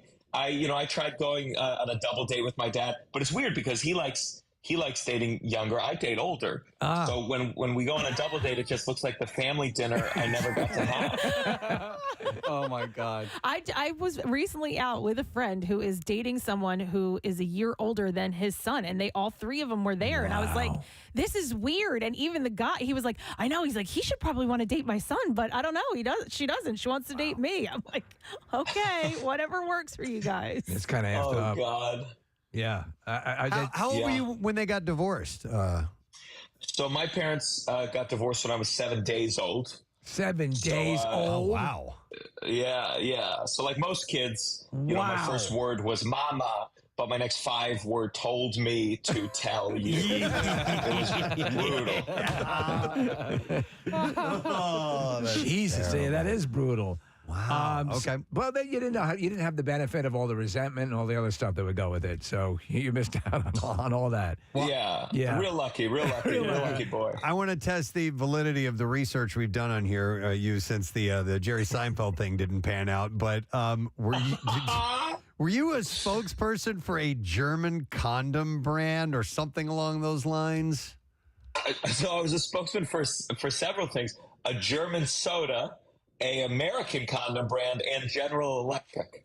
Those are the 3, and Baby Bottle Pop. I had a beautiful commercial career. Wow. Yeah. You can actually make some substantive loot on no doubt. Yeah, yeah. There's a guy years ago, a guy Squire Friedel, I think his name was, and he was the commercial dude, man. It ended up being like a multi-millionaire. I wrote a book about it. You know, but there was. Go ahead. Before digital, it was it could be very lucrative. I mean, the General Electric, I did these commercials for General Electric where my father has a big hammer and he's like, you can't pick the hammer up, can you? And it was, not only did the commercial air a lot, but then they hired me for the corporate events. So they would fly me to Vegas to show up in front of 1,000 GE employees with the hammer, like, hey, I can pick it up now. And that was it. And that was it. And then they give me $20,000. And you're like, and the illusion was, wow, I guess this is my life now. I make $20,000 an appearance. And then it goes away, and no one from General Electric calls me anymore. They don't care about me at all. What was the German soda brand? It was called Rivella. Okay. And they flew me it was wild. They flew me and another Jewish guy, 2 Jews. They couldn't find anyone in Germany they liked. And I get, you know why? Well, you got rid of a lot of your acting pool. And they flew me to Cape Town, Africa, to film a commercial in German. I don't speak German. So they dubbed me. They flew me from New York to Cape Town for a German commercial, and then they dubbed a German person saying my lines. What? Well, you had the look. You clearly had the look that they were going for. Exactly. I mean, exactly. Jumping through hoops to get that face. And by the way, since I'm not under contract, Rivella, disgusting. It was the most disgusting soda I've ever had in my life. Oh, gnarly. Okay, well, that sucks. All right, and then the condom brand. We got to do the full circuit here. Condom brand. It was called Billy Boy condoms. Billy Boy. I think you can only buy them online, which I'm sure that's reassuring for your condom brand. Never heard of Billy Boy. Guaranteed. Do not sell these in store. Yeah, guaranteed to make you a father. And that was on a beach. I had to shave my chest for it. Shaving the chest, because I'm Jewish and Italian, that cost more than the actual commercial paid me. Wow. And yeah, I think I was paid. If I'm looking back, I think I was paid in those condoms. Oh, wow. That's it. It's a fair trade. What about the baby bottle pop? Yeah, that's There we go. Baby bottle pop. I was the spokesman. The line was, we take silliness very seriously. And I think the best part of that was to walk by children's playgrounds and have them be the ones go, oh my God, it's the guy. And I said, oh, great. Oh, it's great to have a fan base that's not allowed into comedy clubs yet. Yeah. I've always said, 9 years, I'm going to be so famous. Wow. I'm just holding on. It's got to be problematic, though, to have so many kids point at you that are in a park. That's the guy. Right? That's the guy. That's the guy. Yeah, it's great. Oh my God! All right, well, listen, we know that you're headed to town Friday, and we're hopefully going to send a bunch of people over because you're a very funny and cool person. Soul, Joel's, and Pottstown. Great place. And then you'll be over at Vinny's Joint, the Stress Factory, which is of course in New Jersey, September 7th through the 10th. You can get tickets there for stressfactory.com. But hopefully you'll be down and can pop in the studio sometime. I would love to do that. I appreciate having me here, though. Nice talking to you. Gianmarco Soresi, guys, on the Preston and Steve Show. He's awesome. I Nice love guy. that. Yeah, very nice guy. All right. I was looking for his picture, and I just did a Google search on Billy Boy condoms. And I don't see his picture at all, but I've never seen this brand ever. No. Billy Boy condoms? No. Years ago, my preferred was, I would purchase it at the gas station that I would go to. They were called Bareback. Bareback? Yeah. Wow. Oh, wait a minute. I think we found the commercial with Gianmarco. Yeah, sure enough. And he does have a shaved chest in this commercial. But barebacks are what you used. I was the old standard Trojan. Yeah. I only know two well-known brands. name. What's that? Trojan and Lifestyle. Those are the only two brands that I know. Ramsey's. Ramsey's is a very popular brand, too. Yeah. Yeah, with the reservoir tip. Yeah. It's a big thing. Spermicidal lubricant. Right. Ribbed for her pleasure. Right. All kinds of wonderful Who's the things. comedian who said they'd wear them inside out for my pleasure? It just dawned on me why they call it Trojan condom. Because of the Trojan horse and I didn't even all think the of people that. hiding inside. Yeah. And the Trojan horse. Yeah. It keeps all the people from running outside. Right? Yeah. All the little guys. Yeah, they're all stuck in the horse. They're all stuck in there. Well, Why didn't you just put a little fake horsey on your pee-pee? well, that might be uncomfortable, you know, so. I'm going to go stallion on Unless, your of course, it's ribbed for her pleasure. All right, we should take a break, come back in a second, get to some B-file stories for you, my friend. We will return in a second. And don't forget, a tattoo for you to win today. Preston and Steve Show. Special tattoo from our friends at Floating World Tattoo and Piercing on South Street, 1729 South Street. Just text the word tattoo to 39333. We'll be back in a moment. Preston and Steve on 93.3 WMMR. So, Steve, she was in From Russia with Love as well? Yes. So he actually leaves her to go off on this mission, but the idea was to keep her sort of continuing the way Moneypenny. It was sort of a flirtation to keep her in and out of his life, but they passed on that. But that's the first time in the Bond films where James Bond is introduced at the Baccarat table. I believe they're playing Baccarat, and it's great. Did she know Steaming Butthole? She knew Steaming Butthole was her sister. All right. But anyhow, a post on her official Twitter feed read, "An amazing lady." Perhaps you know my sister, Queef Poop Splatter. And my cousin, Purdy Turd Cutter. So the Twitter feed read, "An amazing lady who left a lasting impression on everyone that she met." Did you say Queef Poop Splatter? She will be very much missed. You know what? I got to point this out. Lately, when you've come in here and we're doing this crossover thing, I don't know where you're going. Excuse me, what? No, I mean your inflection. It sounds like, is he going to say something else, or is he done now? And I'm having a hard time. I think we're off. I think we're out of sequence. I think we're We'll have like a He does have a secret. session. He's become a soldier of fortune. Oh yeah. Maybe let's do an Outward Bound together or something. Furthermore, and that. Hey. What? I wanted to ask you. I can't believe this is hard. I'm not saying you're stopping in the middle of what you're saying. He's saying you're an unprofessional broadcaster. To actually finish the words, that's and then certainly true. Your inflection is as if you're going to continue on, and then you don't. Yes, of course. Yeah. You should have heard us all day. The amount of screw-ups and semi-said words and spotties. Yeah. I mean, yesterday, Preston looks at me and goes, what's going on? I go, I'm just trying to get my head out of my ass. Yep. So you're done talking now. What? Okay.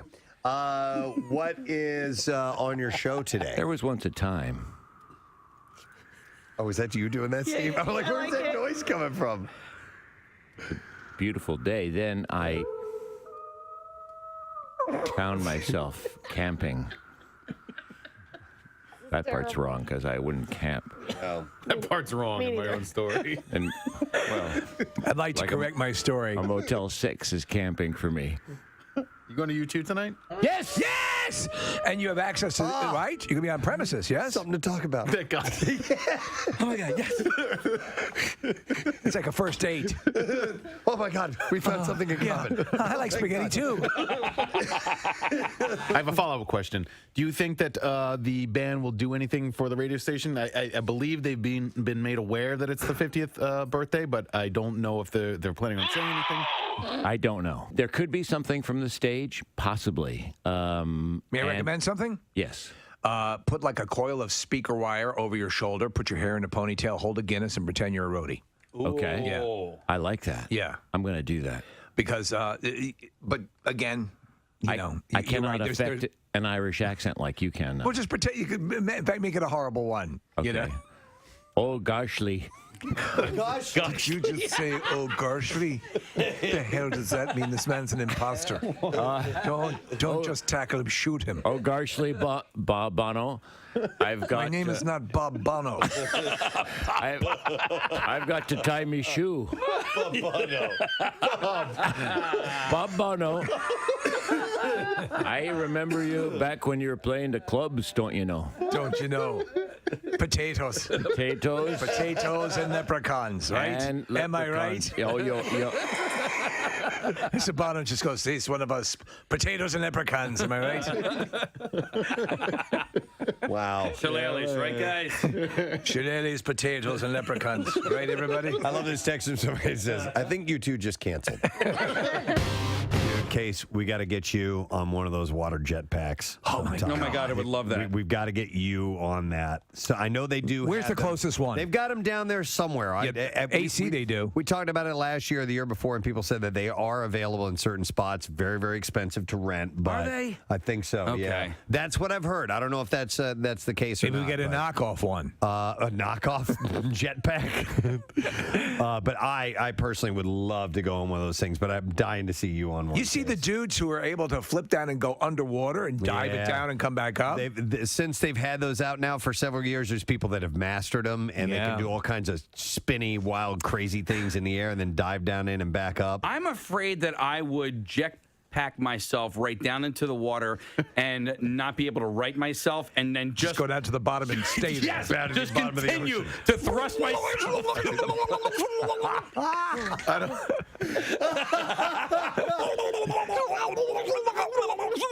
We're watching video footage. They now have them where you can strap them on your feet. Yeah. That's It's basically just a board. That's crazy. That's absolutely insane. I wouldn't do that one. I would not do that one. Killed on these. Casey, who would be more?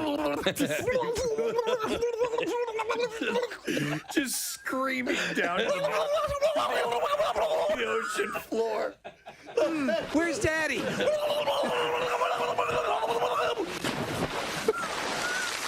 Any kids? Anybody see Daddy?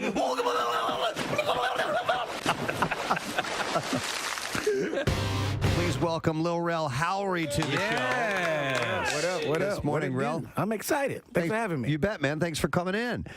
For those who may not be familiar with you, you've had so many great, awesome roles, and you won the MTV Movie Award for Best Comedic Performance in the movie Get Out. That had to have been a nice little feather in the cap, getting an award for that. Yeah, it was actually really dope because also last night my friend Tiffany Haddish received the same award. Yeah. Yes. We just took it. I told her this morning, back-to-back years. And she's in Uncle Drew. Yeah, she's in Uncle Drew also, which is such a fun movie, man, we did. So explain for people who are familiar, they may have seen the commercials. There were the commercials were featuring the character of Uncle Drew. Explain what Uncle Drew is about. So it started from, so people don't know this, Kyrie came up with Uncle Drew, and He created it? It's based on his dad. 'Cause Wow. his dad still plays basketball.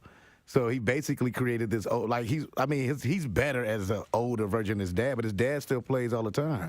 Just this older guy who's on the court still balling dudes. Yeah. So it was him who came up with the idea of this. Came up with the idea. This guy who sort of schools some street ballers. And the first time he did, I think we always forget. So they did it in Chicago first, and nobody knew who it was. So it was actually a real court, real game. He showed up in the old man stuff, balled everybody out. I didn't even know it was Kyrie until maybe like the fourth commercial. Yeah, because it was hard. The makeup was done, first off, very well. You could obviously see body-wise, the guy, it would have been an exemplary shape. But the facial makeup was very well done. It was very well done. That's what was so amazing about the movie with all the prosthetics, with all the players. Yeah. I'm almost forgot how everybody looked in real life. Did you? Because they'll be in there for 5 hours. So when I show up on set, they already old. And when I left, they were still old. So I literally forgot how everybody looked until Kyrie did that press conference when he went to the Celtics. And I was like, oh. That's your face.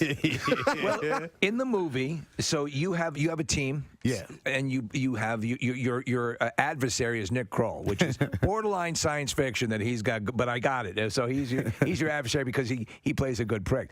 So you guys are playing off against each other. He sort of steals he just crushes you. He's your adversary. Yeah, he's destroyed my life in different times. So that spurs you on to have to find somebody to help me, and that's when I heard about Uncle Drew from different people, like the guys at the barbershop tell me about him, but I've never seen him. It just is a stuff of legend, but you figure you'll explore it. Like, come on, whatever. Yeah. So it was like when Dax, his name, my character, discovers Drew, was really by mistake.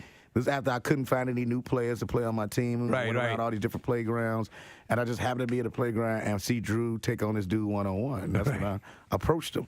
And so what his one deal is, he'll do it, but he has to be able to pick his own teammates. Right, that's where the story gets hilarious and fun. That it's taking this road trip to pick up all these other old dudes. And you're getting older versions of these great players. Shaq and Reggie Miller. Yeah. I mean, come on. Preston mentioned Get Out. Yeah. We had Jordan Peele in, I guess he was still working on Get Out. He was in promoting, I think it was Keanu. Yeah. And it became clear as we were talking that he was just a huge horror fan in this whole thing. And he was simultaneously sort of excited but nervous about what Get Out would be. None of you could have seen how this would take off the way it did. No, I mean, when we did it, it was one of those things where like either this is going to do well or it's not, right? And it wasn't a big budget, so we all did do it because we loved Jordan Peele, and I just loved the script. Once the trailer came out and then we went to reshoot the ending, I'm like, oh, I think this is gonna do good. What was your first indication? Was it the it was the trailer. The trailer. It was the trailer. Yeah, the way when my family started calling me like, we can't wait to see this. I'm like, oh, this is a thing. Yeah. Why did you reshoot the ending? Well, I wanted to ask about that too because I watched both endings, and we don't want to betray what happens at the end of the movie. Wait, I didn't know there's two. Yeah, It's on the disc. On the disc, you can get it on. You can see the original. They actually got it on YouTube too. I mean, the original ending. Which one did you like better? Before you go into the story about that, I appreciate the original because it was real. Yep. But then also, I knew as a fan of movies, we just needed a hero, man. Yeah, it needed to have a more satisfying ending. I know what you mean. People would have left the theater with different energy if we would have kept. Because when I saw the first cut, it was with the original ending, and I couldn't sleep. Yeah. Yeah. No, it was. But you know what? Because he's a. I mean that. Here's the difference. Horror, and they'll say horror comedy. I like my horror. You can have some comedy, and you provide the comedy. But you know what made it work though? Because Jordan wrote it real. He wrote it real. Yes, you can tell. All I was the audience that watched the movie, and that's why it works. When they try to yuck it up, that's when they screw it up. Because that would have undermined what is really a brilliant horror movie that works on multiple levels. Yeah. And what was masterfully done was that the trailer thought you were getting into one thing and the movie got you into something else. And you're like, whoa. That's hard to pull off. How much of your character of that? First off, do you ever have to go through TSA ever now? So I'll tell you something funny about that. They show love when I showed them. Oh man, we appreciate you, but you still got to take your shoes off. So I still get no real love. I still got to do everything. They still do it. Like they take their job more seriously now, which is crazy. Like, well, you give them a sense of pride. Was there any on-set ad-libbing because you seem so natural? Your simultaneous pride and condemnation of him for going in the first place. So the funny thing about it is, I thought I was saying stuff that was scripted, and then we did a panel, and Jordan was like, nah, this is you just saying stuff. Wow, that's great. But he let me do that. He'll have, like, we'll do the takes where I do everything scripted, and I do a real take. And I'm like, all right. Yeah, if anyone's going to appreciate comedic ability, it's Jordan. Yeah, that's why he's a great director. Yeah. I wanted to ask you, talking about being on the set and improvising lines, and we have Adam McKay as a friend of the show, and he says he'll laugh when someone's riffing on set and doing the deal, and that actually encourages the actors. You as a performer, when you're doing something, do you like to hear WMMR. Oh, here, Connor just pulled up a follow-up to the couple that song was about. It was the body. It says here, I guess the news report was the bodies of Raymond Howard, 88, who suffered memory lapse since having surgery, and Leela Howard, 83, who had Alzheimer's disease, were discovered in a rugged, remote area near Hot Springs, Arkansas. They apparently became disoriented and drove off the road. Jeez. Yeah. Never knew that. Depressing. That fun little song was about that, right? Right? Uh-huh. Interesting. Dear God. Yeah. Dancing on the Ceiling. What's that about? about? The Holocaust. Is it? Yeah. What? And it seems completely I never knew that until this very moment. Yeah. Marissa has posted up on WMMR.com a voting page. Or was you, Nick? Marissa's working on another one. I did this one. Okay. All right. So, and it is the school we said earlier, Greenberg Elementary School, Northeast Philly. They are one of the 10 finalists in this contest to get $100,000 for their school, and the Jonas Brothers doing a concert live at their school. That's pretty awesome. I imagine the kids freaking out over that. Well, and they're looking to pave their area there. Yeah, their play area. Yeah. So you can vote for them, and you can do it. The deadline is on Friday, I believe. Thursday. On Thursday. Today. Jesus, I'm so stupid. Every day of the week. Yeah. 2, tomorrow, and 1. Vote today. Wednesday. Vote today. Vote tomorrow. Vote Thursday. That's it. Nick, let's do the 3, 2, 1, 1, 2, 3, 4. Well, Or where are you 1, 2, gonna 3. start? I'll start with 3. Are you All right. ready? And 1, 3, 2, 3, and 1. And 1. It's one of my favorites. It is one of my favorites. Let's all do it, but don't tell each other where you're starting. All right, ready? 1, 3, 2, and 1. 3.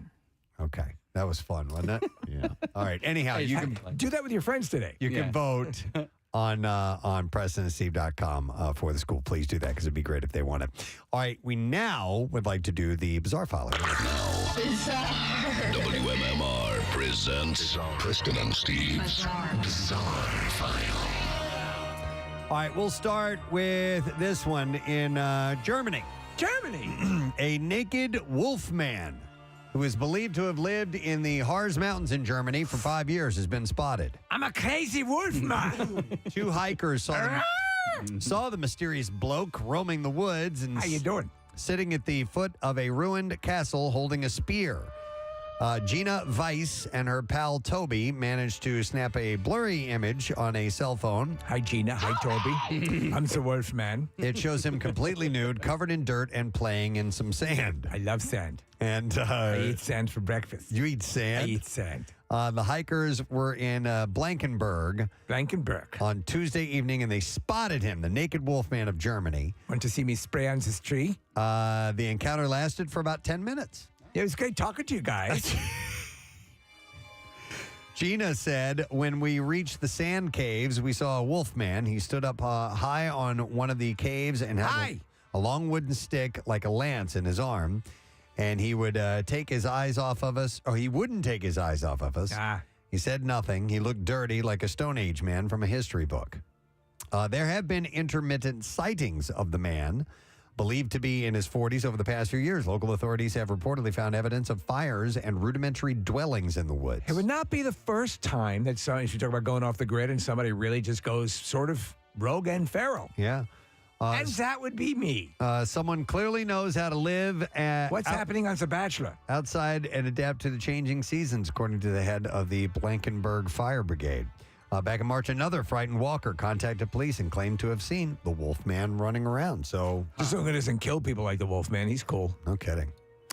Alaskan authorities are searching for 2 Tennessee tourists who have been missing for almost a week. Jonas Bear, who is 50, and Cynthia Havaspen, who is 37, were reported missing to Fairbanks police last week when they didn't check out of their Airbnb.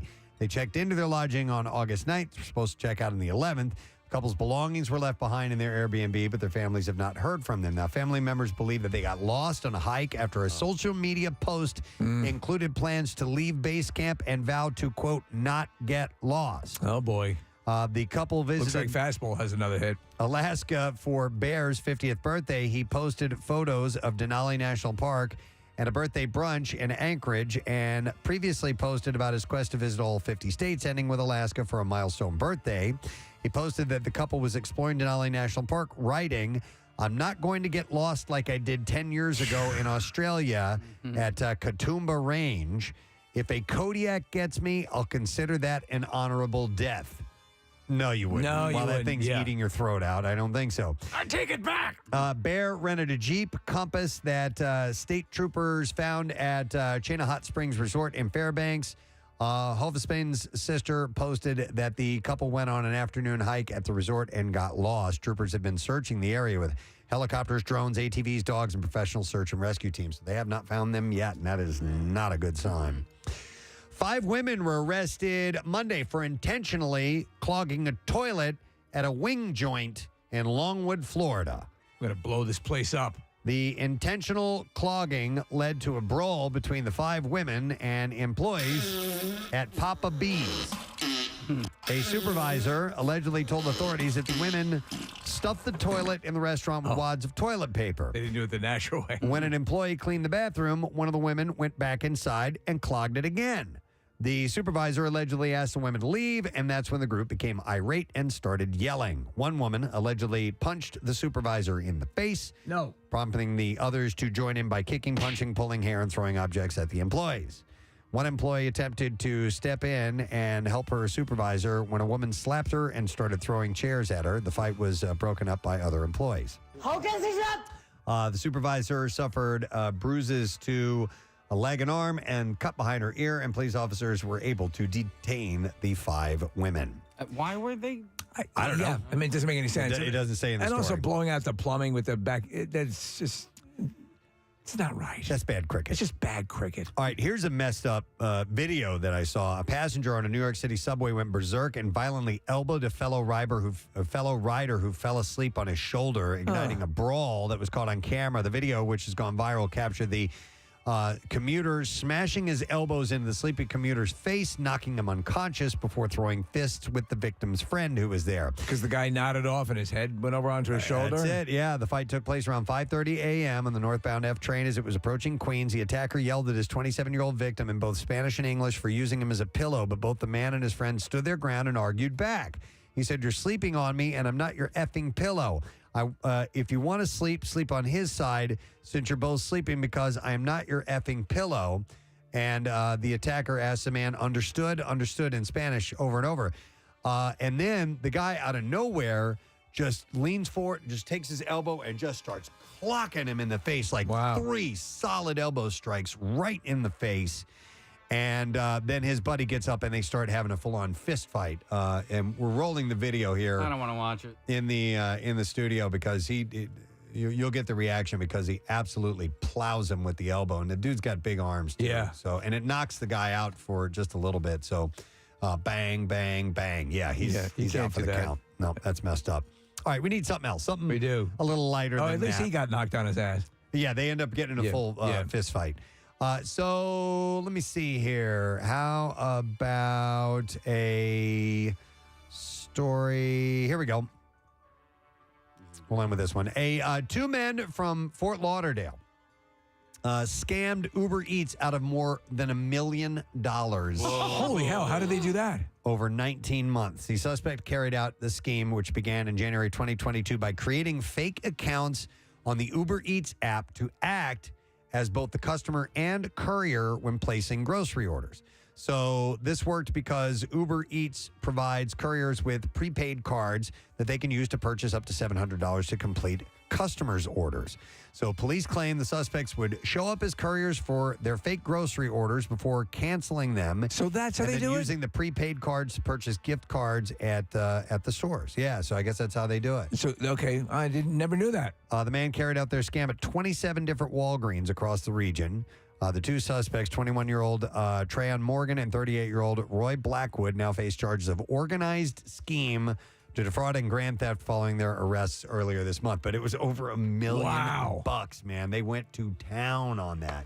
And there you go. That is what I have in your bizarre file. All right, let us break and come back in a second. And, of course, we got some stuff to give away with the lesson question. We'll get to that. Trash and music news coming up, too. Don't miss a second of it. We'll be right back. Preston and Steve on 93.3 WMMR. It depends on what it is. Like, so if it's, for instance, like, it's not I'm trying to plug this, but I got a show on Fox this year called Real, a sitcom. Yes. I like a live studio audience because I like to hear it right away. It's easy to write to that. I give you a perfect example of not that environment is doing Get Out. I kept trying to make Daniel, who played, I just wanted to make him laugh. Like, he had to be sad. So I'm like saying all this crazy. That's why when you see those outtakes of me doing it, it's me trying to make him laugh, trying to break him. So, like, awesome. They'll yell cut, and we had to give him 2 minutes to just laugh. Yeah. Because he's so good. He was just, I'm like, I got to break this dude. But he was such a really good actor, man. Guys, let's give it up for Lil Rel Howery. Thank you for having me. So I'm 4 episodes into Game of Thrones. Excellent. Oh. Yes. Is she naked yet in any of those episodes? Emilia Clarke? Yes. I forget how that proceeds early on in the series. Well, she goes into a scalding hot bath. Right. Full frontal nudity. Yeah. I do like it. And Khal Drogo plows that at one point. Well, yes, he does plow that. So, so you're saying the nakedness though drops dramatically after like 3rd or 4th season? Yeah, it's still there, but yeah, it's still. She comes back with a vengeance. Yep. She's got just a wonderful beaver. Jesus Christ. Reach, you're not far off, man. Nice beaver. She's not like one of these workout feeds where things kind of look splayed all the time. Wow. Just natural. All right, so Speaking of beaver, I got to show you guys something. What? Where did you come from? I know. I got it's a picture. Okay. Well, yes. Later. Oh, okay. That's just the reminder. Thank you. You're welcome. Everyone, jot that down. Okay. Jot that down. I'm writing it right down right now. Kathy not my has beaver. pic to show us. The beaver pic. I wasn't this excited when Adrian's men came on the show. Before we do the bizarre file, I should play that piece of audio. Okay. It's real short. It's very, very quick. It's not an audio illusion or anything like that. But we don't know where this is. Graduation ceremony. It looks like a college graduation. It was ceremony. college graduation, and as you walk up, this is your moment. This is your family is there. It's your time to shine. You get your name said with the thousands of people in attendance. You walk across the stage. You grab your diploma that you've worked so hard for and paid a lot for. Paid a lot for. This is the culmination. And as you're walking, they announce your name. Julie Jerkoff. Forgive me, Kirkhoff. What? Are you serious? Yes. This is legit. Julie Too legit to quit. Wait, one more time. One more time. Quiet, everyone, please. It's her moment. Yeah. Julie Jerkoff. Forgive me, Kirkhoff. Oh my God. Forgive me. Julie Jerkoff. Forgive me, Julie Handjob. Forgive me, Julie Handy. Forgive me, Julie Blumpkin. Forgive me, Julie Dirty Sanchez. Oh my God. Julie Jerkoff. Forgive me, Kirkhoff. Oh. Wow. You know what, though? That's better than just having your name read that most people are missing anyway. You know she was called Jerkoff throughout all her life. It had to have been a nickname at some point, or friends. Julie Jerkoff. Yeah. Or Julie Jerkoff.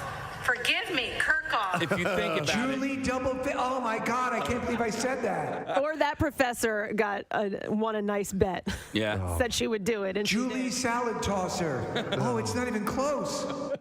If you think about it, in high school, she probably had Jerkoff as a, I wouldn't even say a nickname. You know, they made fun of her. Maybe even her friends would call her that because it's such an obvious. But And then she gets to college where everybody matures a little bit and she loses the Jerkoff for a couple of years. It's and clear. then boom. Kirkhoff is I mean, you can come into that Kirkhoff. Dude, she's getting her master's degree. It's a Master of Science degree as she goes up and hears Julie Jerkoff.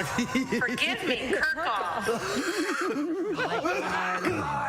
Well, and she doesn't. If this is the actual video that we're watching, she doesn't even flinch. The girl, Julie. You know what? When they're doing it, you couldn't even hear. You're so excited, and you're just your focus is walk forward, shake hand, take diploma, walk off. You know, jerk off. Jerk off. Julie Jerkoff. Forgive me, Kirkhoff. Well, you did very well, Miss Jerkoff. And she sounds so sweet. The woman reading the names. Please come up to the microphone, Julie Jerkoff, and tell everyone how you achieved your success. Forgive me. It's the jerk-off way, I think, that we can all emulate. Oh my God! But and there's countless names like that are being butchered in similar ceremonies going on. In fact, this very weekend, I'm sure. Absolutely. There'll be mangled names. Yep, loads of them. You realize, anytime we have a caller named Julie, we will have to play Julie Jerkoff. It's awesome. It's the best. It actually it made my day yesterday when Casey sent that to me. So, on that one level, is it sort of cool that you have, I mean, since she's probably dealt with it her whole life, at least she has a meme now that's attached to her. Let's see. We have a caller on the line real quick, and I'm going to go to this caller. Hi, caller. Good morning. What's your name? My name is Julie. Julie Jerkoff. Thank you, Julie. Our first Julie Jerkoff. You're our first to be given the Julie Jerkoff Award. Following explosive fights on social media, Jersey Shore star Ronnie Margot Ortiz, he and his girlfriend apparently are done. He wrote on Instagram, on an Instagram story to Jen Harley. Yeah, he's a real silver-tongued devil. Listen to this. Yeah. Note to self, can't turn a natural-born hoe into a housewife. Damn. If you find them in the gutter, then leave them in the gutter. Note to self. Yeah. Ronnie later apologized, writing, I want to apologize. I love you. Earlier to my fans and especially to Tater Tot Kitty. Really? Tater Tot Kitty? That's somebody's handle. I don't know if that's her handle or whatever, but I want to apologize to Tater Tot Kitty. WVH, a great song. Don't back down. A nice mantra for you today, my friend, to go forward with. No backing down. No! We could even say no sad bro, even though it's not Friday yet. But nonetheless, use that if you will. It is about 6 minutes after 10 o'clock. Today's forecast, 82 degrees. Tomorrow's 87. We're going to have clouds all day long. So that's where we're standing. Tomorrow, clouds and then sun, and then partly cloudy on Thursday, 78. Weekend's looking pretty good. It might warm up to the 90s next week. We're not done with summer. No, we are not. Exactly what Casey said in the earlier break is that it cools off in August. You don't get to go to the pool the last couple of weeks, and then the pool closes. You go into September, and it's 90 again. And then it flares up again. So that's exactly what's happening. So just heads up on that. All right, we are going to ask a lesson question. We are also going to give away a prize in conjunction with that, a pair of tickets to see the MMRBQ, September 16th. Starting to get excited for that. And, of course, you're invited to join us. Tickets are available. Let's give some away for free. Right now, if you can answer this question, what kind of animal did the Bachelor see at the Bolt Farm Treehouse in Tennessee? Let's see. Do you even remember? I do not. Okay. You're the one who said it. 215-263-WMMR. Let's see if you know the answer to that. What kind of animal did the Bachelor see at the Bolt Farm Treehouse in Tennessee? It was around 6:55 this morning. If you remember, you're better than us, and you should call now, and we'll see if you win while we do the trash. The trash business is a gold mine. 93.3 WMMR with Preston and Steve's Hollywood Trash. On forward we go. Let's get the trash, and then we'll get our answers. Steve, what's up this morning? Well, again, Britney Spears is apparently replacing a large number of the staff at her L.A. home with new people. Britney says adulting is hard, adding that she's currently looking for a new alchemist and astronaut. Wow. Hey! And speaking of Britney, her soon-to-be ex Sam Asghari says he's committed to getting into the movies. Asghari says he's currently on the hunt for someone who can drive him to the movies. Oh, my God. And finally, Elton John reportedly took a bit of a tumble at his home in Monaco Sunday night, prompting a trip to the hospital. Apparently, Elton fell 300 feet down a cliff onto a nitroglycerin factory. And that's Hollywood Trash. All righty. We will indeed see if someone was paying attention this morning and remembers what animal the Bachelor saw at the Bolt Farm Treehouse in Tennessee. 215-263-WMMR is the number, and I will go to Brandon to see if he can get it right. Hey, Brandon, good morning. Hey, guys, what's up? Not much. All right, so what kind of animal did the Bachelor see at the Bolt Farm and the Treehouse? Was it a chipmunk? It was not. The chipmunk was from the Bad Bunny and Kendall Jenner conversation, and I was wondering if that might happen. So no, but it was a different creature, kind of like that. Yeah. For those who are on hold and want to guess, I'm going to go to John. Hey, John. No, I thought it was a chipmunk, too. All right, thanks anyway, bud. So I think a bunch of people, because the chipmunk was mentioned. It's about the same time. Around that time. We'll try Walt. Hey, Walt. How about a woodchuck? Yes! All right. Well done, Walt. You got it right. And hang on the line. Oh, seriously, yeah, my wedding music. I already hit it.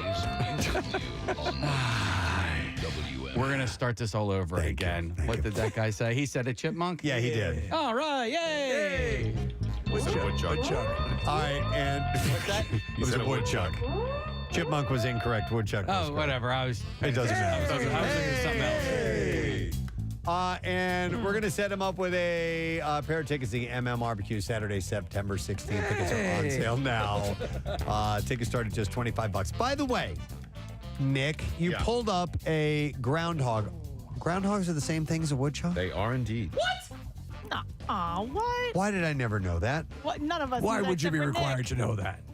It says here, Wikipedia, the groundhog, Marmota monax, also known as a woodchuck, is a rodent of the family Squirradidae. Scrotum. I don't know. I would have, yes, it blows my mind, honestly. I thought they were two distinctly different creatures. They belong to the group of large ground squirrels, such known as marmots. I'm familiar with marmots. Yes. But that's where John Belushi OD'd. Well, yeah, but I didn't know groundhogs were woodchucks, man. Now I'm pissed, actually. I'm angry. You know what? Take it up with your dad. He's the one who fell down on the job. Yeah. He should have told you. Should have told me that, right? Listen, you always have that talk with your son. We have one in our backyard right now, a groundhog, and he's adorable. He comes Yeah, out. Nick, I'm here at your house, and things are looking good. They're cute. He comes out and feasts on produce and such. Oh my God! One time walking my dog, we walked out of this in Manayunk, and there was a groundhog inside the little enclosure that we had for the cat, and it freaked out, and it's rolling over, and its belly it's the most.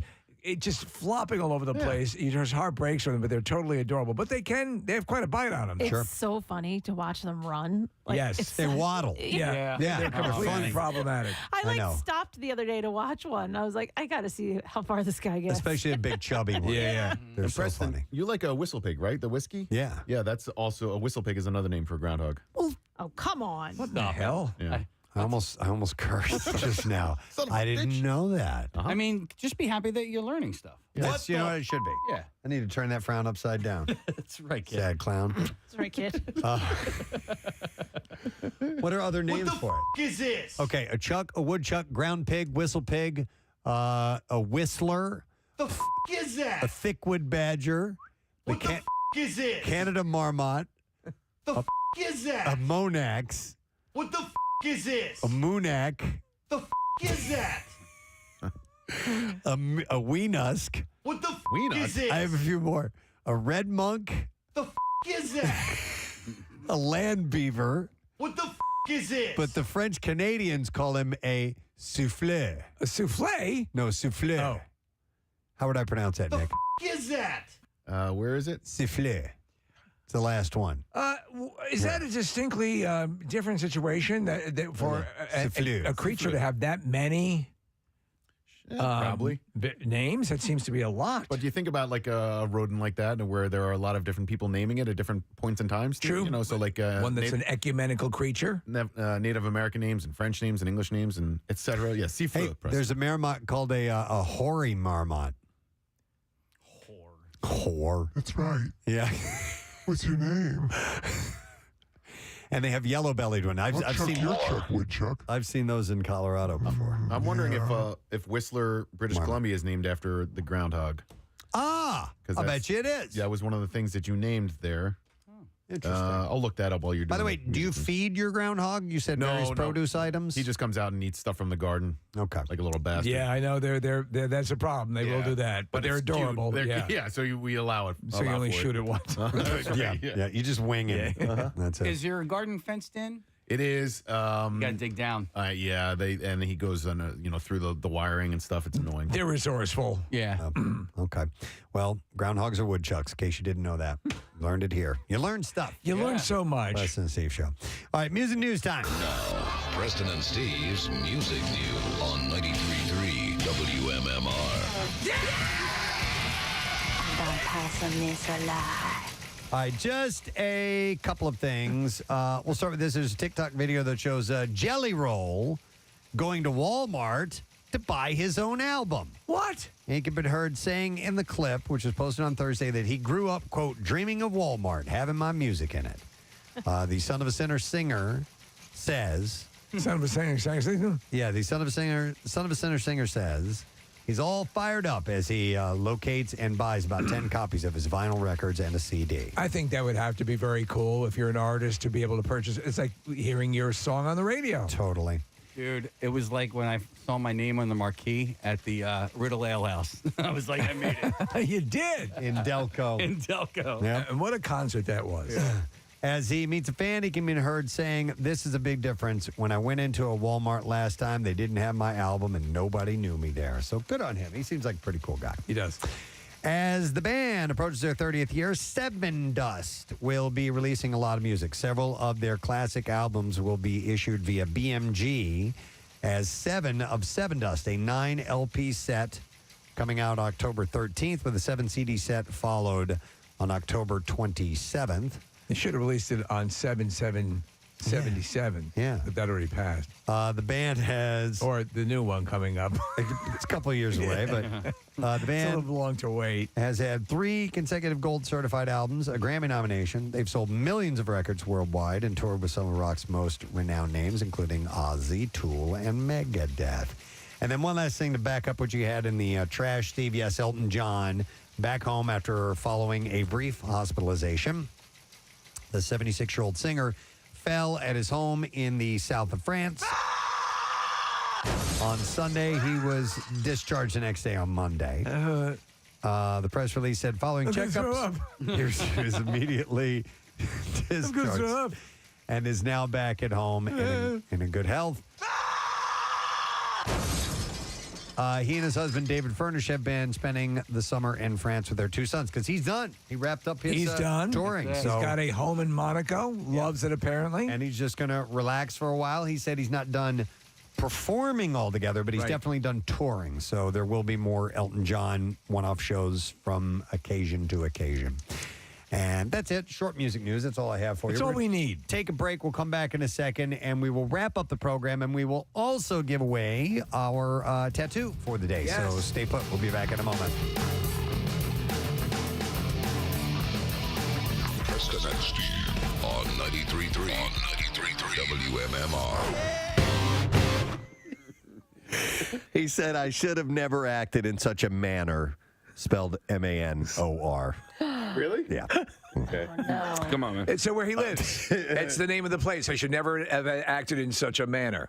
That's what he says. You pull up Preston, it says, I never should have acted in a manner. And then he writes, my deepest apologizes. Wait, seriously? My deepest apologizes. A-P-O-L-O-G-I-Z-E-S. All right. My deepest apologizes. My deepest apologizes to Tata Kitty. The pair welcomed a baby girl named Ariana Sky together less than a month ago. It was wild to be there in the delivery room. I mean, the baby fell out of her butthole.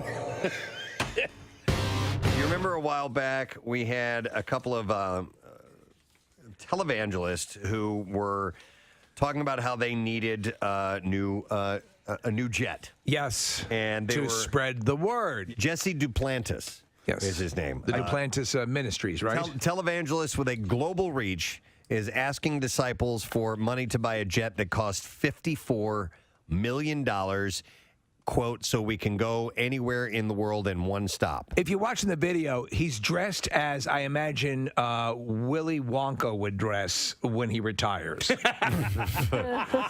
the way, so I'm waiting for Marissa to get the full audio over, but Duplantis' solicitation comes 4 months after another televangelist, the Newark, Texas-based Kenneth Copeland, announced that he had just bought a new Gulfstream 5 jet. Oh, someone got a little jealous. I think that's what it is, Steve. I think that's what it is. Wait a second. What did that son of a bitch just get? Yeah.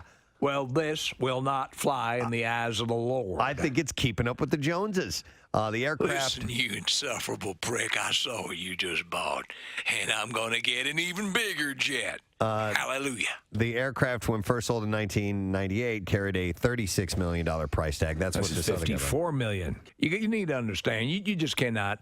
You're waiting in line, and you're going through TSA, checking. You're taking your shoes off. That's time wasted from spreading the word of the Lord. That's it. That's it. Oh, my. And then you got the crying kids kicking the back of the seat. I cannot put together a proper homily on a flight with the riffraff, the human filth that populates these various aircraft while I'm trying to get out there and minister to the human filth.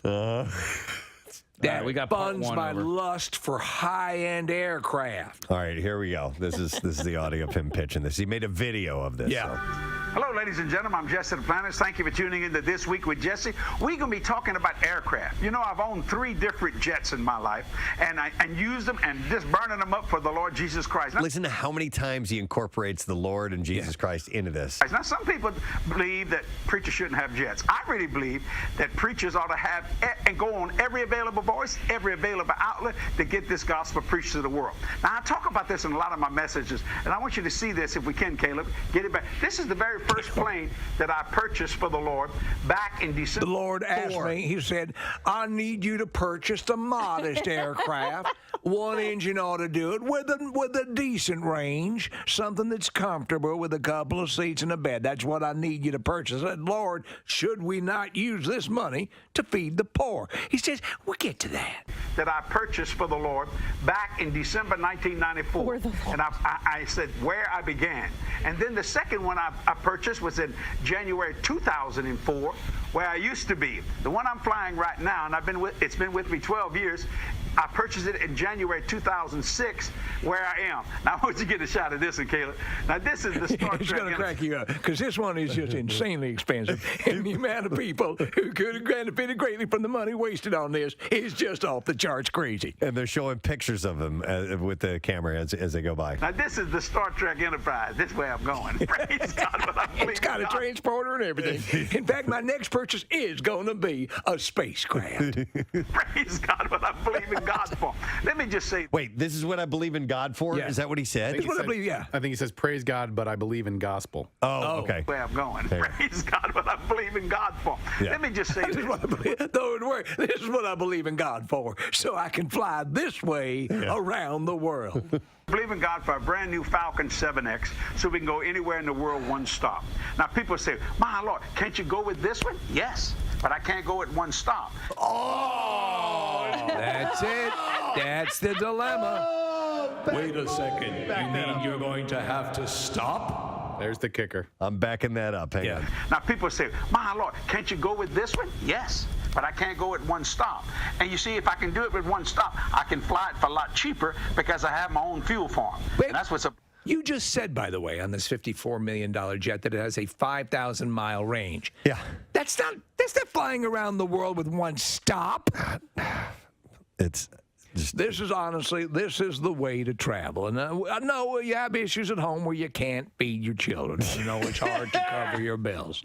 But if you ever do get the chance to fly on an aircraft like this, it will open your eyes and make you ask yourself, dear Lord, why don't I have a jet of my own? oh my God. It's the audacity. Yeah. The absolute robbing of human beings preying on their faith. There I was in Zone 3 waiting to load onto the aircraft. Zone 3. And I said, dear Jesus, I am surrounded by a sea of human filth that is keeping me from spreading the Lord's word. What can you do for me? Can you hook me up in a $56 million plane? Will get it done nicely. And I can fly in one stop. And it's also economical. Is it very economical? Yes, Lord, it's very economical. You know, they got down there down in the Cabo San Lucas, they got these young ladies that need to hear the word of the Lord. I need to. Oh my God! I need to see this guy in Down there, Casey. Let me tell you something. The girls have literally gone wild, and they need the word of the Lord Jesus Christ to tell them that if the tops are coming off, if the tops and pantaloons are coming off, make sure that at some point the Bible opens up. This is Cabo. Girls Gone Wild Girls in Cabo. Gone Wild in Cabo. You've seen video. I have seen video, and I'm distressed. I could get there in one flight. I mean, you just want to punch this guy in the face. Absolutely. With all your might. I kind of want to join him on his jet. I wouldn't This mind is riding along. my new friend, Kathy Romano, and I believe the word the Lord would use is bodacious. Yeah. We're praying together. Yeah. I put dildos in my mouth. And that's how. That is not very That's akin to saying "open sesame." When this fine young, and she's a broadcaster, I want you to know, so she spreads the word herself. But when she said she put dildos in her mouth, I got to tell you that jet door opened right. I put dildos in my mouth.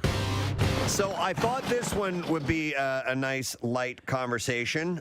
Anne Frank. Yes. No, but actually, this is actually a little bit of light information about Anne Frank that was recently discovered. It's pretty amazing. Yeah.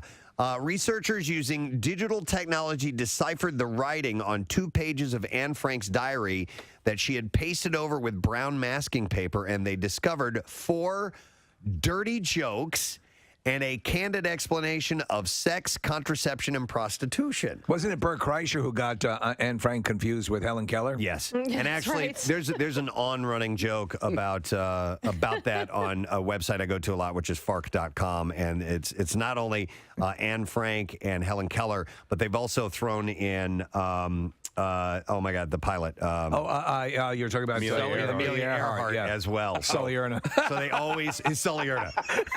No, Sully. I thought you said Sully Erna. I'm like, no, I don't think he's a pilot. I don't know why I immediately thought, when you said pilot, we're clearly talking about women. I mean, he did land that. It's a good movie. I don't know why Sully has not brought up the fact that he hid in a in Amsterdam during World War II, because that's an even more courageous and story. what blows me away is the dude was blind and deaf and able to land that plane. Yes. Amazing. Well, I mean, he landed it in a river. Well, I but, guess you know. he doesn't want to puff himself up too much. All right, so anyhow, let me find something else. I can't wear the earbuds. I have small ear holes. You can't wear the earbuds? Yeah, they fall out. Ooh, your ear holes are so tight. Tight ear holes. Oh, man. You can get That's awful. Can you fit that in there? I'm going to work with it. Wait. Yeah. Wait, ow. No, you're too big. Stop. You're stretching it Stop. out. Your plot is too big. You're going to tear a hole. Oh, my God, I'm going to bleed. Ear lube. I need some ear lube.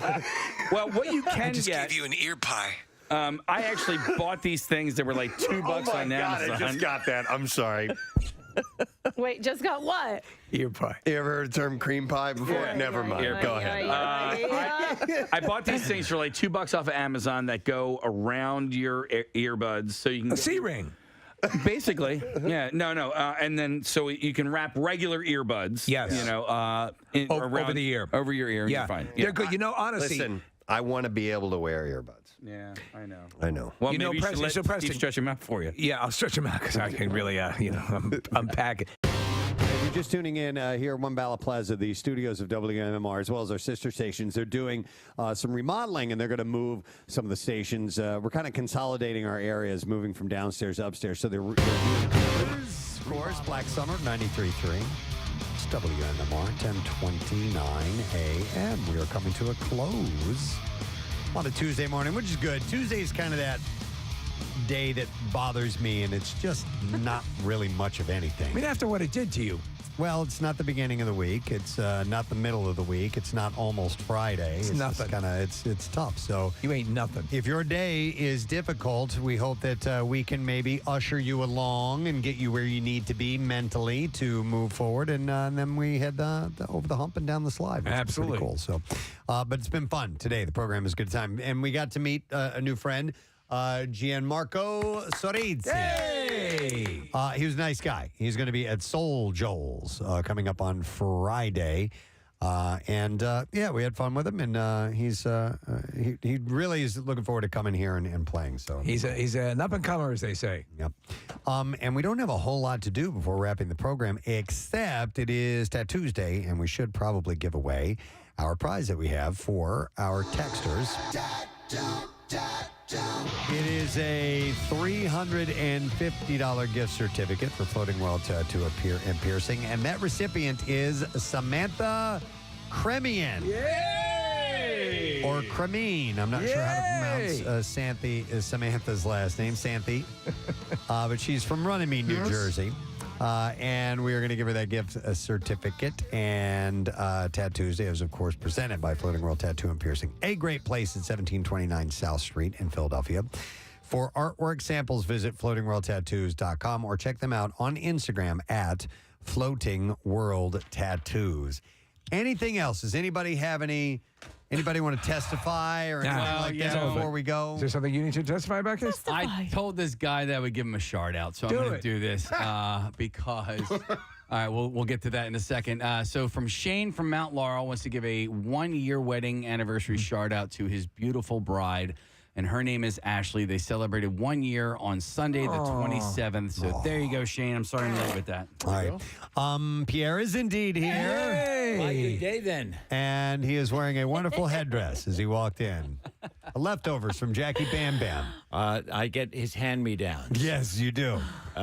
So I'm heading tomorrow, no, Thursday, I don't know. One night this week, I'm heading to the desert in Nevada to go to Burning Man. Yes, we heard. The legendary festival of Bohemian Madness, where 300,000 to 400,000 people gather in the desert. Someone said, are there bands there? I go, I don't want to see bands. Well, there are. I want to see crazy, bizarre people and huge works of art, and people dress up wildly. And then it occurred to me, wait, I could go as a mummer. Perfect. Or I could, as one of my outfits. Is that why it's here? Huh? That's why it's here? Yeah. So Jackie offered, and God bless his mom, Mama Bam Bam, offered.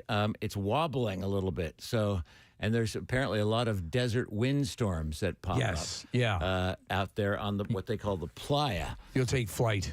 What's that? You'll take flight with all the feathers. Yeah.